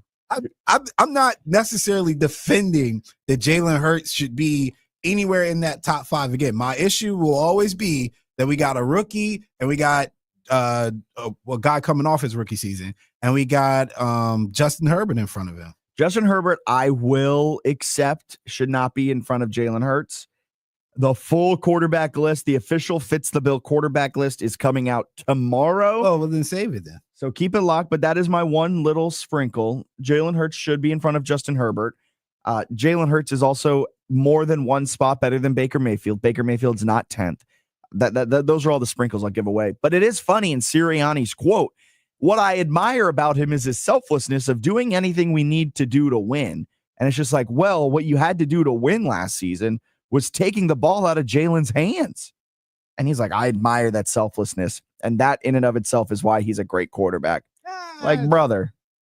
It's a very cliche thing to say. Well, I mean, Sirianni's very cliche. But again, winning is a big part of what we praise quarterbacks for. But winning is not a quarterback stat. I know it's not an official stat, but you couldn't tell anybody that when they have an argument about it. Like, anytime quarterbacks come up, well, he didn't win this, he didn't win that. Dak Prescott, we're not arguing about statistics. Statistically, he's fine, but he doesn't win. Fine, yeah. He doesn't win. He's not winning in the playoffs. He hasn't won a Super Bowl. It always goes back to winning, but for some reason with Jalen Hurts, that's not helping him. I think because his team is so good around him, and which isn't his fault. You're right, but that is like Saquon Barkley is the reason they won the Super Bowl last year. And I know Jalen Hurts had a good Super Bowl performance, but the reason they won in the playoffs and they won the Super Bowl was Saquon Barkley mixed with that defense. And I'm taking it away from Jalen Hurts a little bit. I just think he has been carried a little bit. If I'm starting a franchise tomorrow, I'm not taking Jalen Hurts in the top 10 quarterbacks I'm taking. Like it's that simple. Jalen Hurts, I think, needs an offense that is catered to his abilities. If he's not playing at 100%, then the offense takes a pretty aggressive nosedive. If he doesn't have all of the right things around him, then things do not go as well as they possibly could. He does not necessarily raise the floor of the team. I feel you could put Joe Burrow into the Eagles offense and that offense would be better. You could put Justin Herbert in the Eagles offense and I think that offense would be better. I think the Eagles did carry Jalen Hurts last year. I'm gonna push back on the idea that he's got to have everything right around him and this whole carrying thing. Like, Patrick Mahomes also needs things around him to be right as well, because without an offensive line, he plays poorly. His last 2 Super Bowl defeats, he looked really bad without the offensive line dominating. Yeah, but he got to the Super Bowl even with a bad offensive line. What did Jalen Hurts do? Jalen Hurts has gotten to a Super Bowl without a Saquon Barkley. Yeah, but he had a top defense. Yeah, but he had the best offensive They were line. good. They were a really good defense. They were a really good defense. But they were not this defense from last year. Put it that way. But sure, the offensive line is very important, and I'm not going to take anything away from you when it comes to the offensive line. But he needs everything else also to be good. In 2023, A.J. Brown misses a good amount of time. He doesn't have his full complement of weapons. He doesn't have Saquon Barkley. Their run game never gets going. His offensive play caller gets fired. They bring in Matt Patricia. That's bad. Like, everything was bad around the Eagles in 2023, and he was unable to kind of break out of that. And I think that, for me, that is why I put so much stock into 2023. But what person on that list from yesterday has had that kind of instability on the sidelines as well as within their starting supporting cast and overcome it as well? Like, Patrick Mahomes has constantly had Travis Kelce and his staff in general. I think Lamar has been consistent with the weapons he's had. I think Andrews finally missed some time, but then they got lucky and replaced them with the young man from Coastal. But like, he's had stability on his sidelines. Even the offensive line coach, remember that was the talk last year. Their O-line coach unfortunately passed away, and they had to replace that. And their defensive coordinator, they had to replace him. That was his first time having that kind of adversity and switching some things around, and there was concerns about that. But again, I think none of those guys have had anything like that 2023 season with the turnover and just the collapse. I don't think it's fair to dump it on Hurts, but it is a blemish. I'll give you that. It's a blemish. It is 100% a blemish. But how can you not erase that with the Super Bowl win? Because I'm a hater. All right, It's well, that that's simple. fine. I'm a hater. Like, geez, it's the pinnacle of the sport. He reached it. He beat the guy that was the guy, and it's like, And still is the guy. yeah, that'll never change. But hey, he can always hang his hat on that. Like, look, Trent Dilfer won a Super Bowl. Is all I'm saying. All right, headline number 2. Greg Sankey, everyone's favorite college commissioner, Greg Sankey, says the SEC and Big Ten still differ on the best college football playoff model. This is newsworthy. Because if the SEC is not standing with the Big Ten, it changes the complexion of everything. Mom, they're fighting. When it comes to, exactly. When it comes to college football playoff change, they need to be a cohesive unit. They got to be on board. And if they aren't on board with each other, that is going to be a massive mess for the Big Ten. You remember that scene from Dark Knight where the guy's merely yelling adopted the dark? Yeah, where the guy's yelling at Bane. He's like, you do what I tell you to do. And Bane puts his hand on his neck and is like, do you feel in charge? That's what's going to happen to Sankey if he keeps messing with the Big Ten. Because the Big Ten is the one that makes the money. Like, everybody talks money. Like, the Big Ten's TV deal is the best. They have way more clout when it comes to the financials of college sports. Sankey has the pedigree because it's the SEC. It's the brand. Just means more. Yeah, but let's not get it twisted, buddy. The money is in the Big Ten. So it was interesting. I didn't realize this, and I read this when they were talking about the college football playoff. To get that media rights deal, they were still working out some of the intricacies of the contract. And so in the meantime, they signed a memorandum of understanding, a very kind of typical thing that you do. That's one of the steps you do. Coaches do it a lot when they sign contracts. They're working out very specific language, but they agree in principle to it. So in the memorandum of understanding, it gives the SEC and Big Ten combined more power than everyone else. Yeah, it makes sense. Which makes sense. But that's why it's so important for them to get along. The Big Ten is the most powerful, but the way the MOU is set up, they have equal amounts of power in this college football playoff setup. So the fact that the SEC is like, well, we like the 5+11, and the Big Ten's like, well, we like the 4+4+2+2+1, or whatever that stupid thing is. That's going to go a long way. So Greg Sankey saying that the SEC and Big Ten still differ means that there's more momentum growing for the 5+11. Big Ten saying, well, we want all of our teams. If we're going to do the 5+11, we want the SEC and the ACC to play 9 conference games. And now there's a little back and forth between their media days with what the commissioners are saying.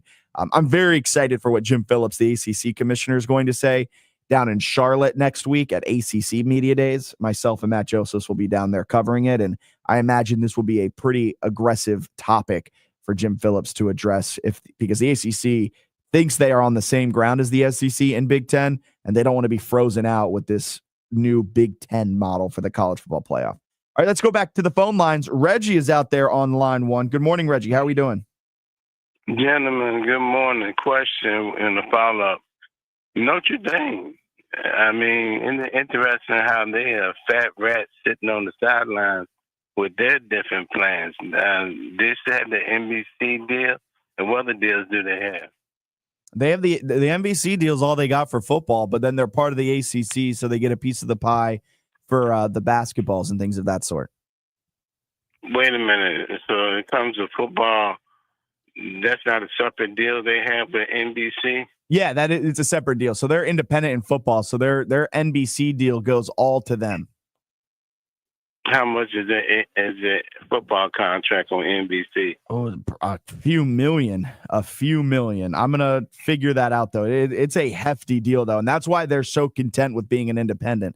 They're okay with sometimes they don't say it out loud, but I imagine why they're so okay with, sometimes maybe being left out of the college football playoff or things of that sort is because that they have this NBC deal that is $50 million per year through 2029.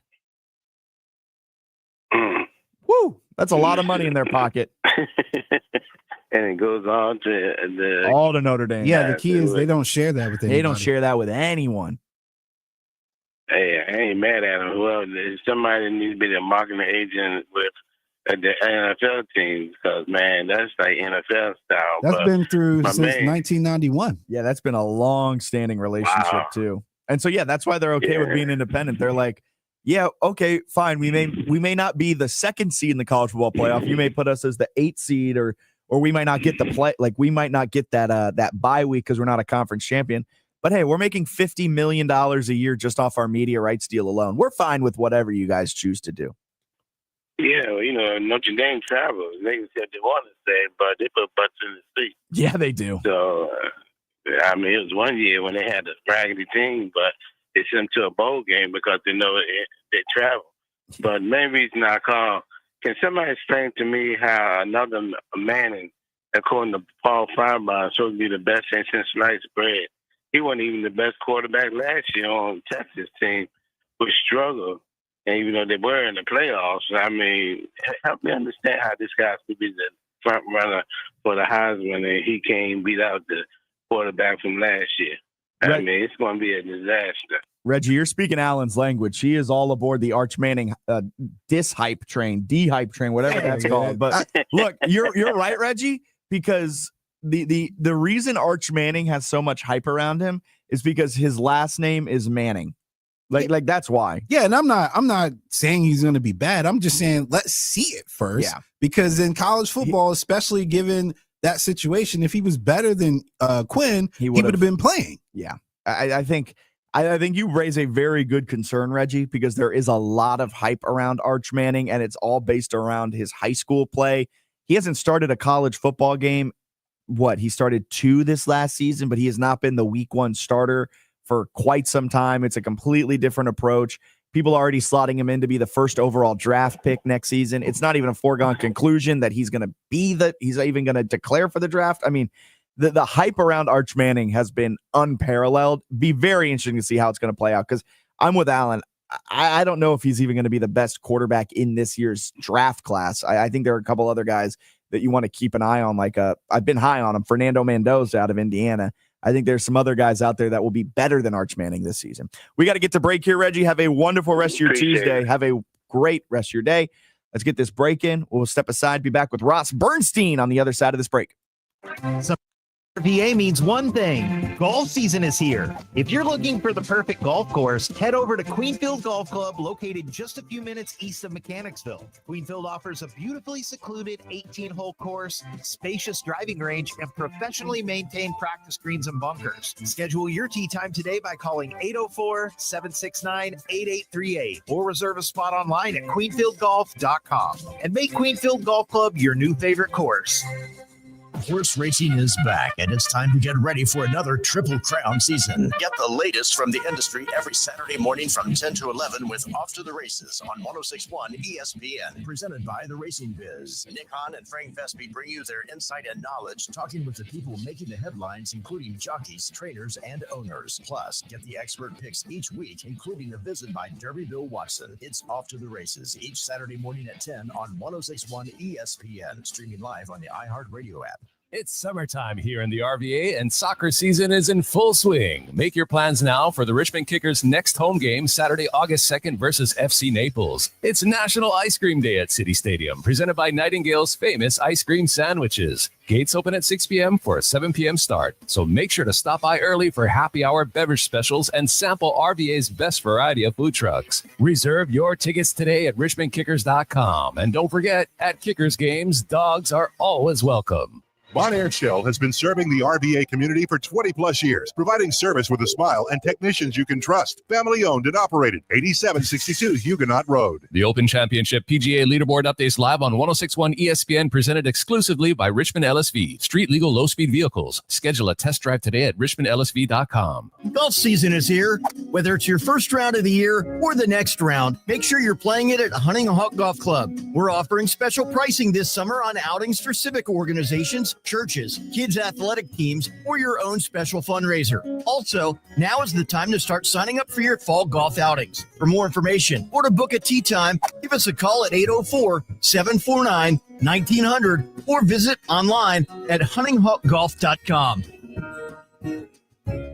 Adam Schefter here for Vivid Seats, your ultimate destination for all your sports and concert needs this summer. With a game-changing rewards program and an unbeatable selection of tickets, they make it easy for every fan to watch their favorite teams and players in action. Catch every home run and thrilling comeback in person from your favorite seat. Plus, every ticket is backed by a 100% buyer guarantee, giving you peace of mind with every purchase. Visit VividSeats.com or download the app today. Vivid Seats, the official ticketing partner of ESPN.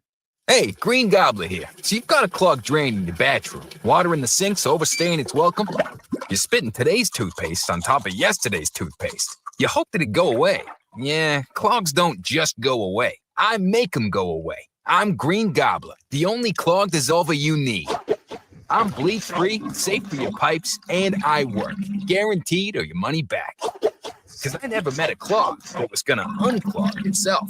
Green Gobbler. Let the gobbler get it. This is Joe Simpson with the Atlanta Braves, and when I'm on my road trip to D.C. and Baltimore, I always tune in to 106.1 ESPN Richmond for all my sports news. They've got you covered. Welcome back into Fitz the Bill as we roll right along on this Tuesday, July 15th morning. I'm Jack Fitzpatrick, Allen alongside, and we are joined now by Ross Bernstein, best-selling author of over 50 sports books, and he will be the keynote speaker at the Virginia Council of CEOs Fall Leaders Conference later on in the fall on September 25th. Ross, good morning. How are you doing? I'm doing great, Jack. Thanks so much for having me on. Thank you for coming on. And just want to start things off with, you're going to be the keynote speaker for that Fall Leaders Conference later on September 25th. And you went from being or I guess you still are, a sports author. You've written over 50 books and now keynote speaker as well. Kind of, how did you go from authoring books now to being a speaker in the public speaking space? Well, my crazy story begins back at the University of Minnesota, where I was a walk-on to play hockey. I lasted about 10 minutes and wound up getting cut and becoming the team mascot, Goldie the Gopher. That inspired my first book when I was a senior in college, called Gopher Hockey by the Hockey Gopher. And I wound up making a career out of it. And, you know, whenever you have a new book, you get asked to come speak at a local chamber or Rotary. And eventually I could see that was going to be my path. And I could see the disruption coming with traditional media, right? It used to be radio and TV and newspapers and magazines. And now it's all about likes, clicks, shares, and podcasts and doing things digitally. Everything's changing. So I had to transform from the printed word into the spoken word. And that really brought me down a path of professional speaking. So now I speak at about 130 conferences per year and talk about sports and business and how they all tie together to leadership. So how was that, being the gopher? The gopher from Minnesota. What's a crazy story you have from that? It was very smelly. I don't think they cleaned that costume since the Grover Cleveland administration, but you know, it was a lot of fun. In Minnesota, hockey is a major sport, so I got to entertain all the drunk fans, and I got to do other sports as well, but hockey was always my passion. But just, you know, being able to provide entertainment back in the day before video screens and social media and cell phones, you know, there was much more of a different in-game experience than there is today, where there's so much stuff happening. So it was a lot of fun, and I just wanted to be a part of the team. And I'm lucky as a member of the media now. I get to be in the locker room, in the press box, in the dugout, the sideline. Get to meet athletes, coaches, and I try and figure out what makes the great ones great, and then apply that back to helping people think differently about life. Yeah, I'm right there with you, though, where I tried to do sport. I was like, I want to be a football player. And I was doing it, and they said, all right, do Supermans or whatever core training we had to do. And I think I did it for one practice, and I was like, you know, I think writing and talking is just a lot easier than doing it. So you said you were a walk-on for 10 minutes. What was the thing where you're like, you know what? I think I'm going to better off on the other side of the glass. You know, I had a funny story. Our team captain was a guy named Todd Richards. He was an All-American defenseman, went on and played in the NHL, coached in the NHL, and I was trying to impress the coaches one day in practice, and Todd was coming down one-on-one. It was a big wholesale line change. It was just the two of us at center ice, and he was wearing this really weird jersey. It was all white with a big red cross in the middle, and I thought, you know what, that must mean that can only mean one thing: bullseye. So I took him out, flattened him, thinking I was going to impress the coaches. I woke up about 10 minutes later, literally being knocked out. One of the coaches had just blasted me. I woke up to, what are you doing? What an idiot. Our team captain's wearing a Red Cross jersey. That means he's injured. And shortly thereafter, I got the call into the coach's office that this just wasn't going to work out. But it turned out there's another job opening. They wanted me to be the mascot to make sure that Bucky the Badger didn't get too comfortable over in Minnesota. So that was the beginning of how the story begins, I guess. And you said if Bucky the Badger is wearing an injured jersey, I will be sure to lay him out without any hesitation. Ross Bernstein, best-selling author of over 40 sports books, joining us on this Tuesday morning. And Ross, you have a really good series, the Code series, MLB, NFL, NHL, where it breaks down kind of the unwritten rules around these sports. What was the thought process that you had in beginning that series and chronicling these unwritten rules in the three of the major sports in America? Yeah, thank you. It was really interesting learning about those unspoken, unwritten rules. It all started back in hockey, where I've written a lot of hockey books, but there was this famous incident called the Bertuzzi incident. And if you're a hockey wonk, you know what I'm talking about. But it was a big fight that had happened in Vancouver, Colorado. There was a backstory, and there was a lot of it was a big deal. And the players started talking about how he broke the code. And I said, "What do you mean?" And I said, "Well, we don't talk about that." So that really sent me down this rabbit hole, and I wrote that first book called The Code, about the unspoken, unwritten rules about what leads to fighting in hockey. And there's a living, breathing honor code the players live by. And in hockey, the players don't, once you become a professional, they don't really allow you to wear a face mask, because you must be held accountable. If you cheap shot a guy, if you hit a guy from behind, if you take liberties with a smaller player, or if you just play dirty, you're going to get it. That's why they allow fighting in hockey. The game polices itself, and they live by this honor code. So I was kind of the first person to really kind of uncover it, where the players talked about it. And I've written a lot of books with a lot of the fighters and the enforcers, and that book was turned into a movie. It was really interesting, just, people, and then it applied to baseball. Like, why do guys get drilled? Well, if you're going to pimp a home run on a 3-0 pitch with a 10-0 lead in the ninth inning, you're going to get it. If you do a bat flip, if you disrespect someone, if you do something dirty, the players keep track. And every sport, there's basically different ways of retaliation, and now it gets harder with instant replay and all the things. So it's harder for players to retaliate. But the game definitely polices itself, and there's definitely an honor code the players live by. So I kind of apply those codes back to business and talk about what is cheating, and the difference in cheating and gamesmanship, right? Like you can always find shortcuts, but how do you win the right way with integrity? So that's kind of my shtick as a speaker, is I apply those same principles of how do you play like a champion? How do you win with integrity, both on and off the field? That's awesome. That's a really interesting way to look at it and kind of break it down.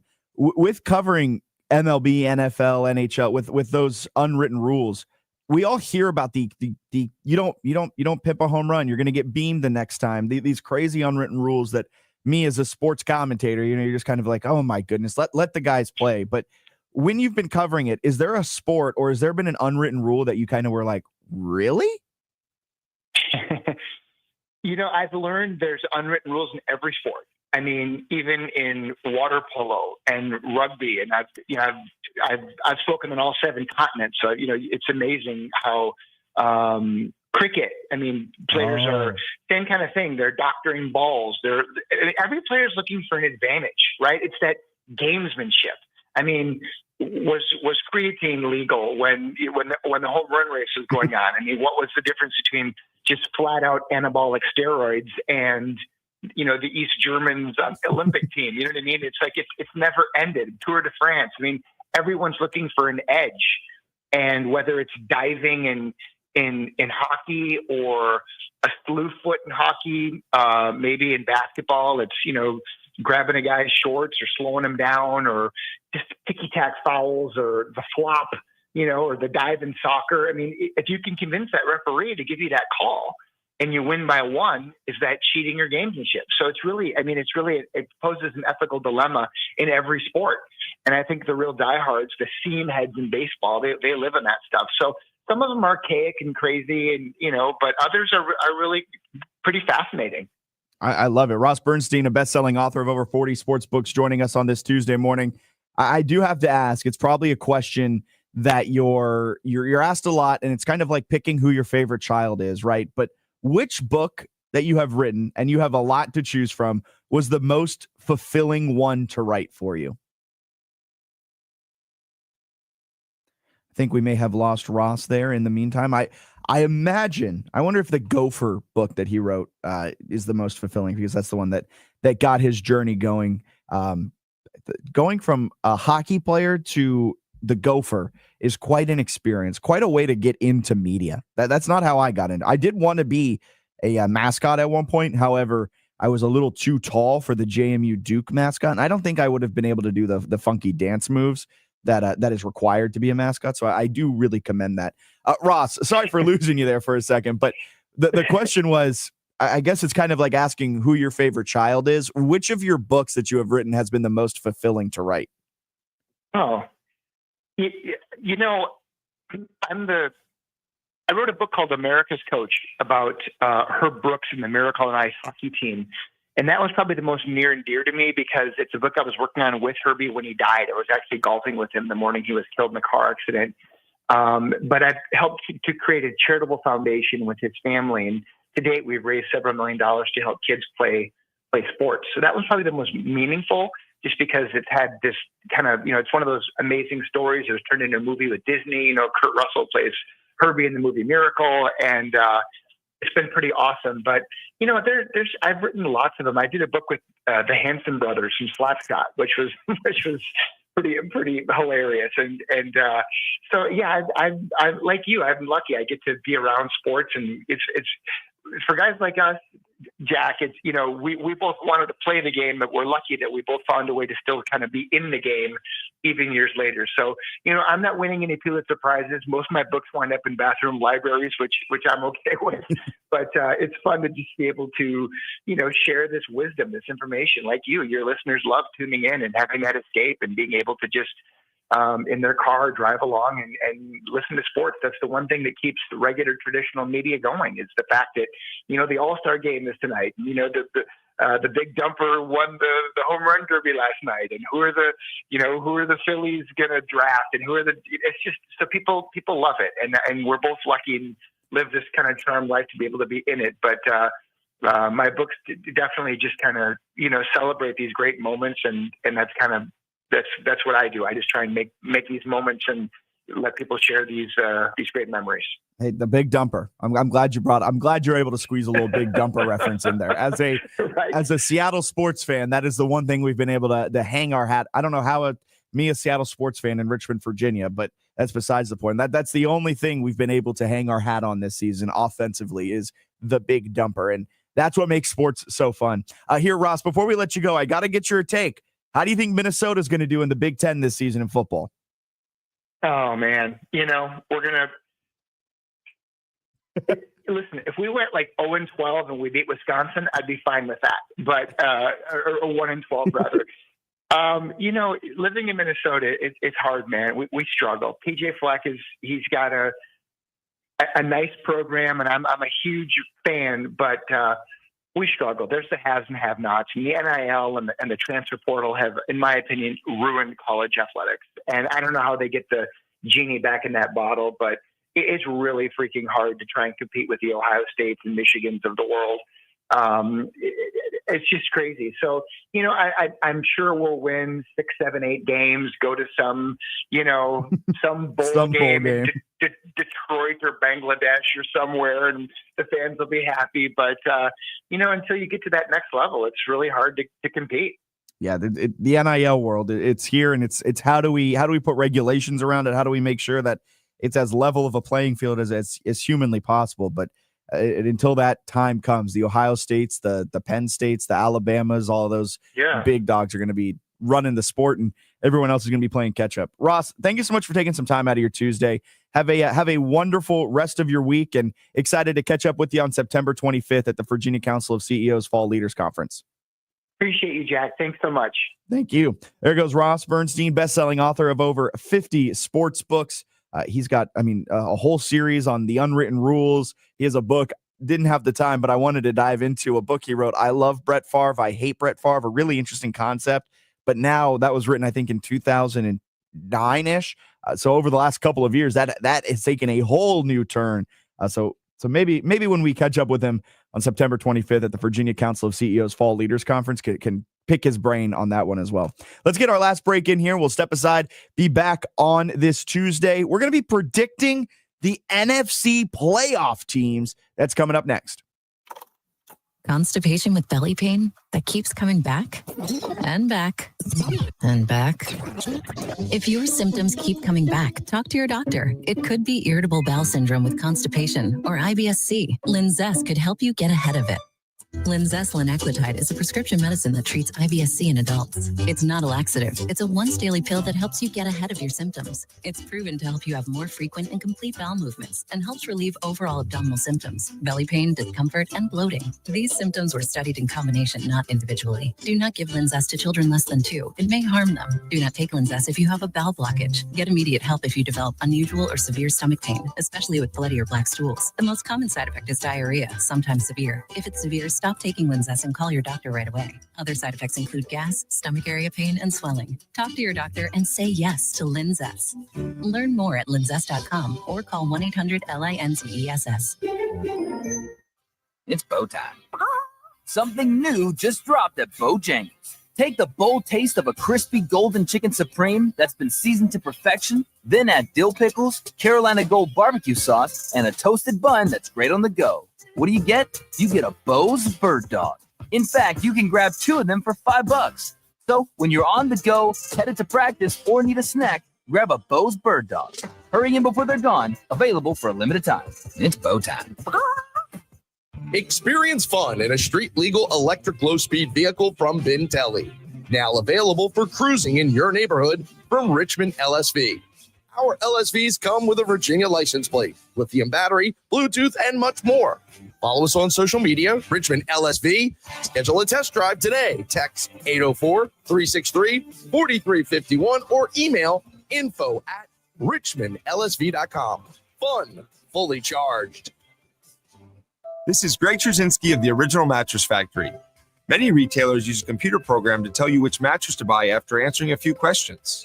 That's not how finding the right mattress works. At OMF, our associates take the time to understand your specific needs. They'll guide you through our showroom, explain the differences between models, and help you select the right mattress. No computers, no gimmicks, just personal attention and quality mattresses built locally.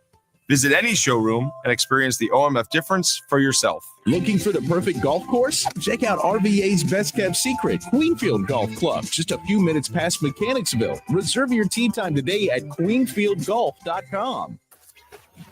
Stretch your sports IQ from sideline to sideline. Border to border with Matt Josephs, where local meets nationwide news. Buckle up for analysis that crosses every line. No passport required.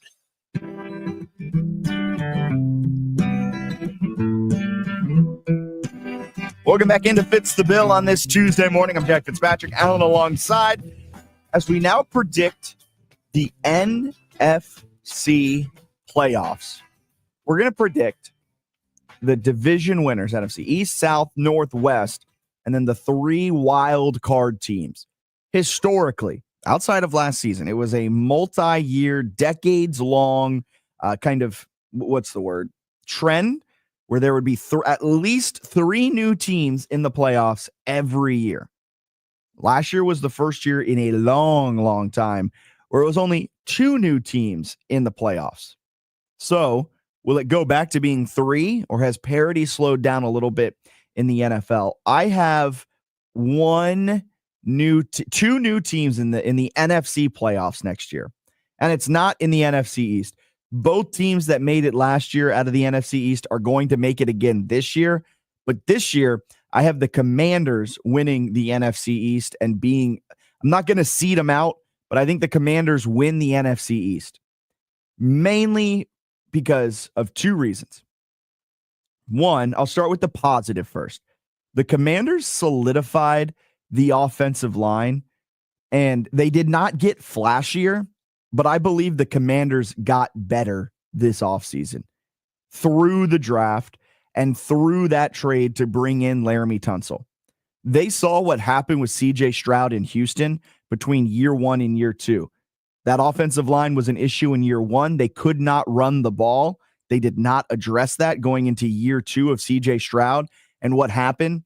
They had the same win total, but it felt like pulling teeth to get there. And they very, very much kind of fell short of their expectations. I think the Commanders saw that as writing on the wall of what not to do. So what did they do? They went out and they solidified that offensive line. They get an experienced veteran wide receiver to be that kind of Swiss Army knife with Deebo Samuel. You made a good draft pick with Jalen Lane. Didn't necessarily get flashier on the offensive or defensive side of the ball, but I do believe they hunkered down in the trenches and they got better. That's the positive side of it. The negative side of it is actually when it comes to the Philadelphia Eagles.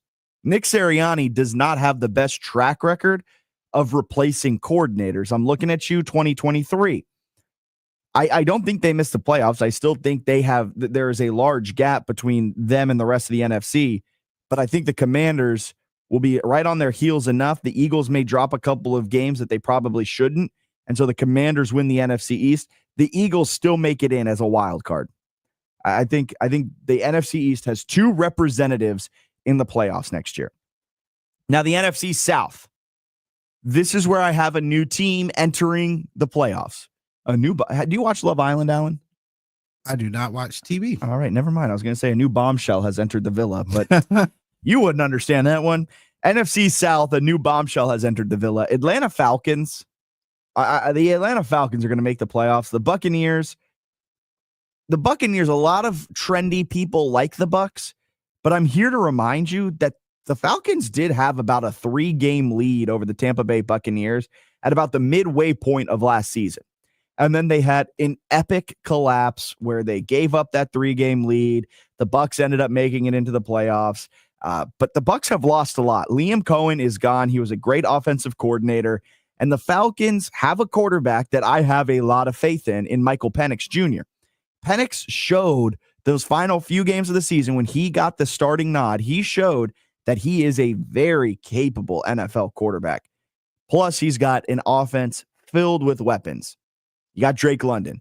You got Bijan Robinson. You have a fine enough offensive line. Maybe you have Kyle Pitts. We're still all waiting on the breakout of Kyle Pitts. Maybe you have Kyle Pitts. But this is a team that had a 3-game lead over the Bucs at about the midpoint of last season. And I think Zach Robinson is a good offensive coordinator. Raheem Morris in his second stint as a head coach, I think he is the one to kind of steady the ship. And the Falcons win the NFC East. The Bucs fall completely out of the playoffs, and the NFC South has just one representative in the playoffs this season. The NFC North. I think the Green Bay Packers. I think the Packers win the NFC North this season. The line, it's kind of similar to the Commanders and the Eagles, where that brain drain is going to hit Detroit pretty hard. They lost 7 coaches this offseason. Between Aaron Glenn being hired as the New York Jets head coach and bringing a couple of position coaches along with him, and Ben Johnson being hired as the Chicago Bears head coach and him bringing a couple position coaches along with them, they lost, count them up, 7 coaches this offseason. And you pair that with, I would assume Jordan Love takes a step forward, was playing a lot of last season on a injured MCL that wasn't really ever fully healed, but it was more being managed. So Jordan Love should take a step forward. They have 15 million capable wide receivers in that room. So one of them should rise up. They've got an all right to average offensive line and now a much improved defense that is going to be going into year 2 under Jeff Hafley. I think the Green Bay Packers are going to be a force in the NFC North. I think the Lions take a step back. The Lions did not get better this offseason. Rather, they got worse, and the Packers got better, and the Packers win the NFC North. But don't worry, I still have the Detroit Lions as my wild card team. I think they sneak into the wild card. And the NFC West. The Rams. The Rams are going to win the NFC West. Matthew Stafford is the best quarterback in that division, and I don't think it's particularly close. Sean McVay is the best quarterback in that division, and I don't think it's particularly close. And Jared Verse is the second best edge rusher in that division, and I think it's particularly close behind Nick Bosa. I think the Rams have the weapons on the offensive side and on the defensive side to kind of pull away a bit from the NFC West. Because as a reminder, they were very slow out of the gates last year, and it required like the 4th or 5th tiebreaker with the Seattle Seahawks to even make the playoffs.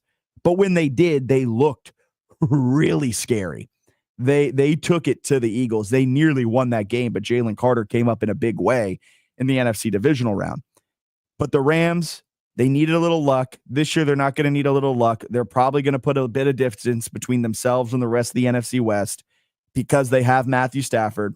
If Stafford stays healthy, the Rams will probably be a top 2 seed in the NFC because you got the best quarterback, you got the best coach, and you've got a very good young defense that is anchored by maybe the best young edge rusher in Jared Verse. The other wild card team I had, the Lions, the Eagles, and I've got the 49ers making it as a wild card team. The 49ers seem like the most obvious entry into the NFC playoffs that weren't in it last year because of all of the injuries that ravaged them. They were one of the most injured teams in the history of the NFL last year. I mean, half of that team was hurt. Every week you'd look up and they'd have a new wide receiver you didn't know was still in the NFL playing at some position and getting meaningful reps. 49ers should get healthier, and the 49ers should be back in the playoffs this year. They've also got the easiest schedule in the NFL. The easiest schedule in the NFL. They looked into that. They finished, 4th in the NFC West, and they parlayed that into getting the easiest schedule in the NFL, and they return everyone. And, oh, by the way, this is the Super Bowl roster, albeit 2 years older, but they're poised to be a powerful team this year, making it as a wild card. Another team that I'm keeping an eye on because Dak is now back and fully healthy, and I could see potentially sneaking into the playoffs if the Commanders regress a lot. I don't foresee the Commanders regressing because I think Jaden Daniels is a top-end, top 5 quarterback. That exec coaches and scouts list is correct with putting him as a top 5 quarterback in the NFL right now. I don't see the Commanders regressing, but if I want to be fair, they did have a ton of close wins. They did have a historically great season at converting 4th downs. There might be some regression to the mean, and if that's the case, the Cowboys with a healthy Dak could be right there chomping on their heels right behind the Eagles and the Commanders, although I just don't have a lot of faith in Brian Schottenheimer, which is why the Cowboys are on the outside of the playoffs for me looking in. All right, do you have any big takeaways? Commanders winning the East, Falcons winning the South, Packers winning the North, Rams winning the West, 49ers, Lions, and Eagles as my wild cards. It's been since 2004, I think, since a NFC East team won back-to-back division championship. So the best bet is to bet against the Eagles. Yep. Even though obviously on paper I still think they're the best team. So out of the 2 options, I'm not counting the Giants. That's why I'm saying 2 options between the Commanders and the Cowboys. I would probably lean more to the Commanders, but I would expect regression in the overall sense of some people. But I think that's just because this year is going to be more competitive than last year. I would push back a little bit on the Niners as a wild card. I would hope they would win the division with that easy record, or the easy schedule. But that's the projection, right? Yes. It could be that somebody surprises and things get flipped up on its head, and that schedule actually is more difficult than what people anticipated. But I think all your picks are pretty solid. Hey, thanks.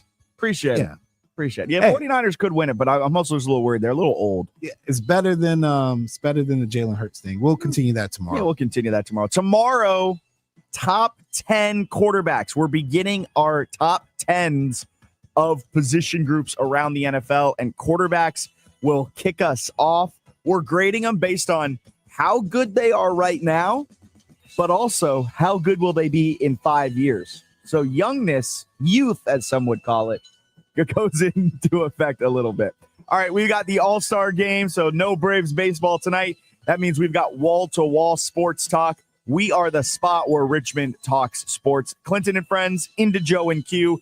Then we're back live and local with Matt Joseph's Border to Border, Bob Black with the Sports Huddle. For now, that'll do it for Fitz the Bill. Top 10 quarterbacks tomorrow. Your home for the Atlanta Braves. Catch every pitch and homer. W291CL Lakeside Richmond and WURV HD2 Richmond. Braves baseball lives on 106.1 ESPN.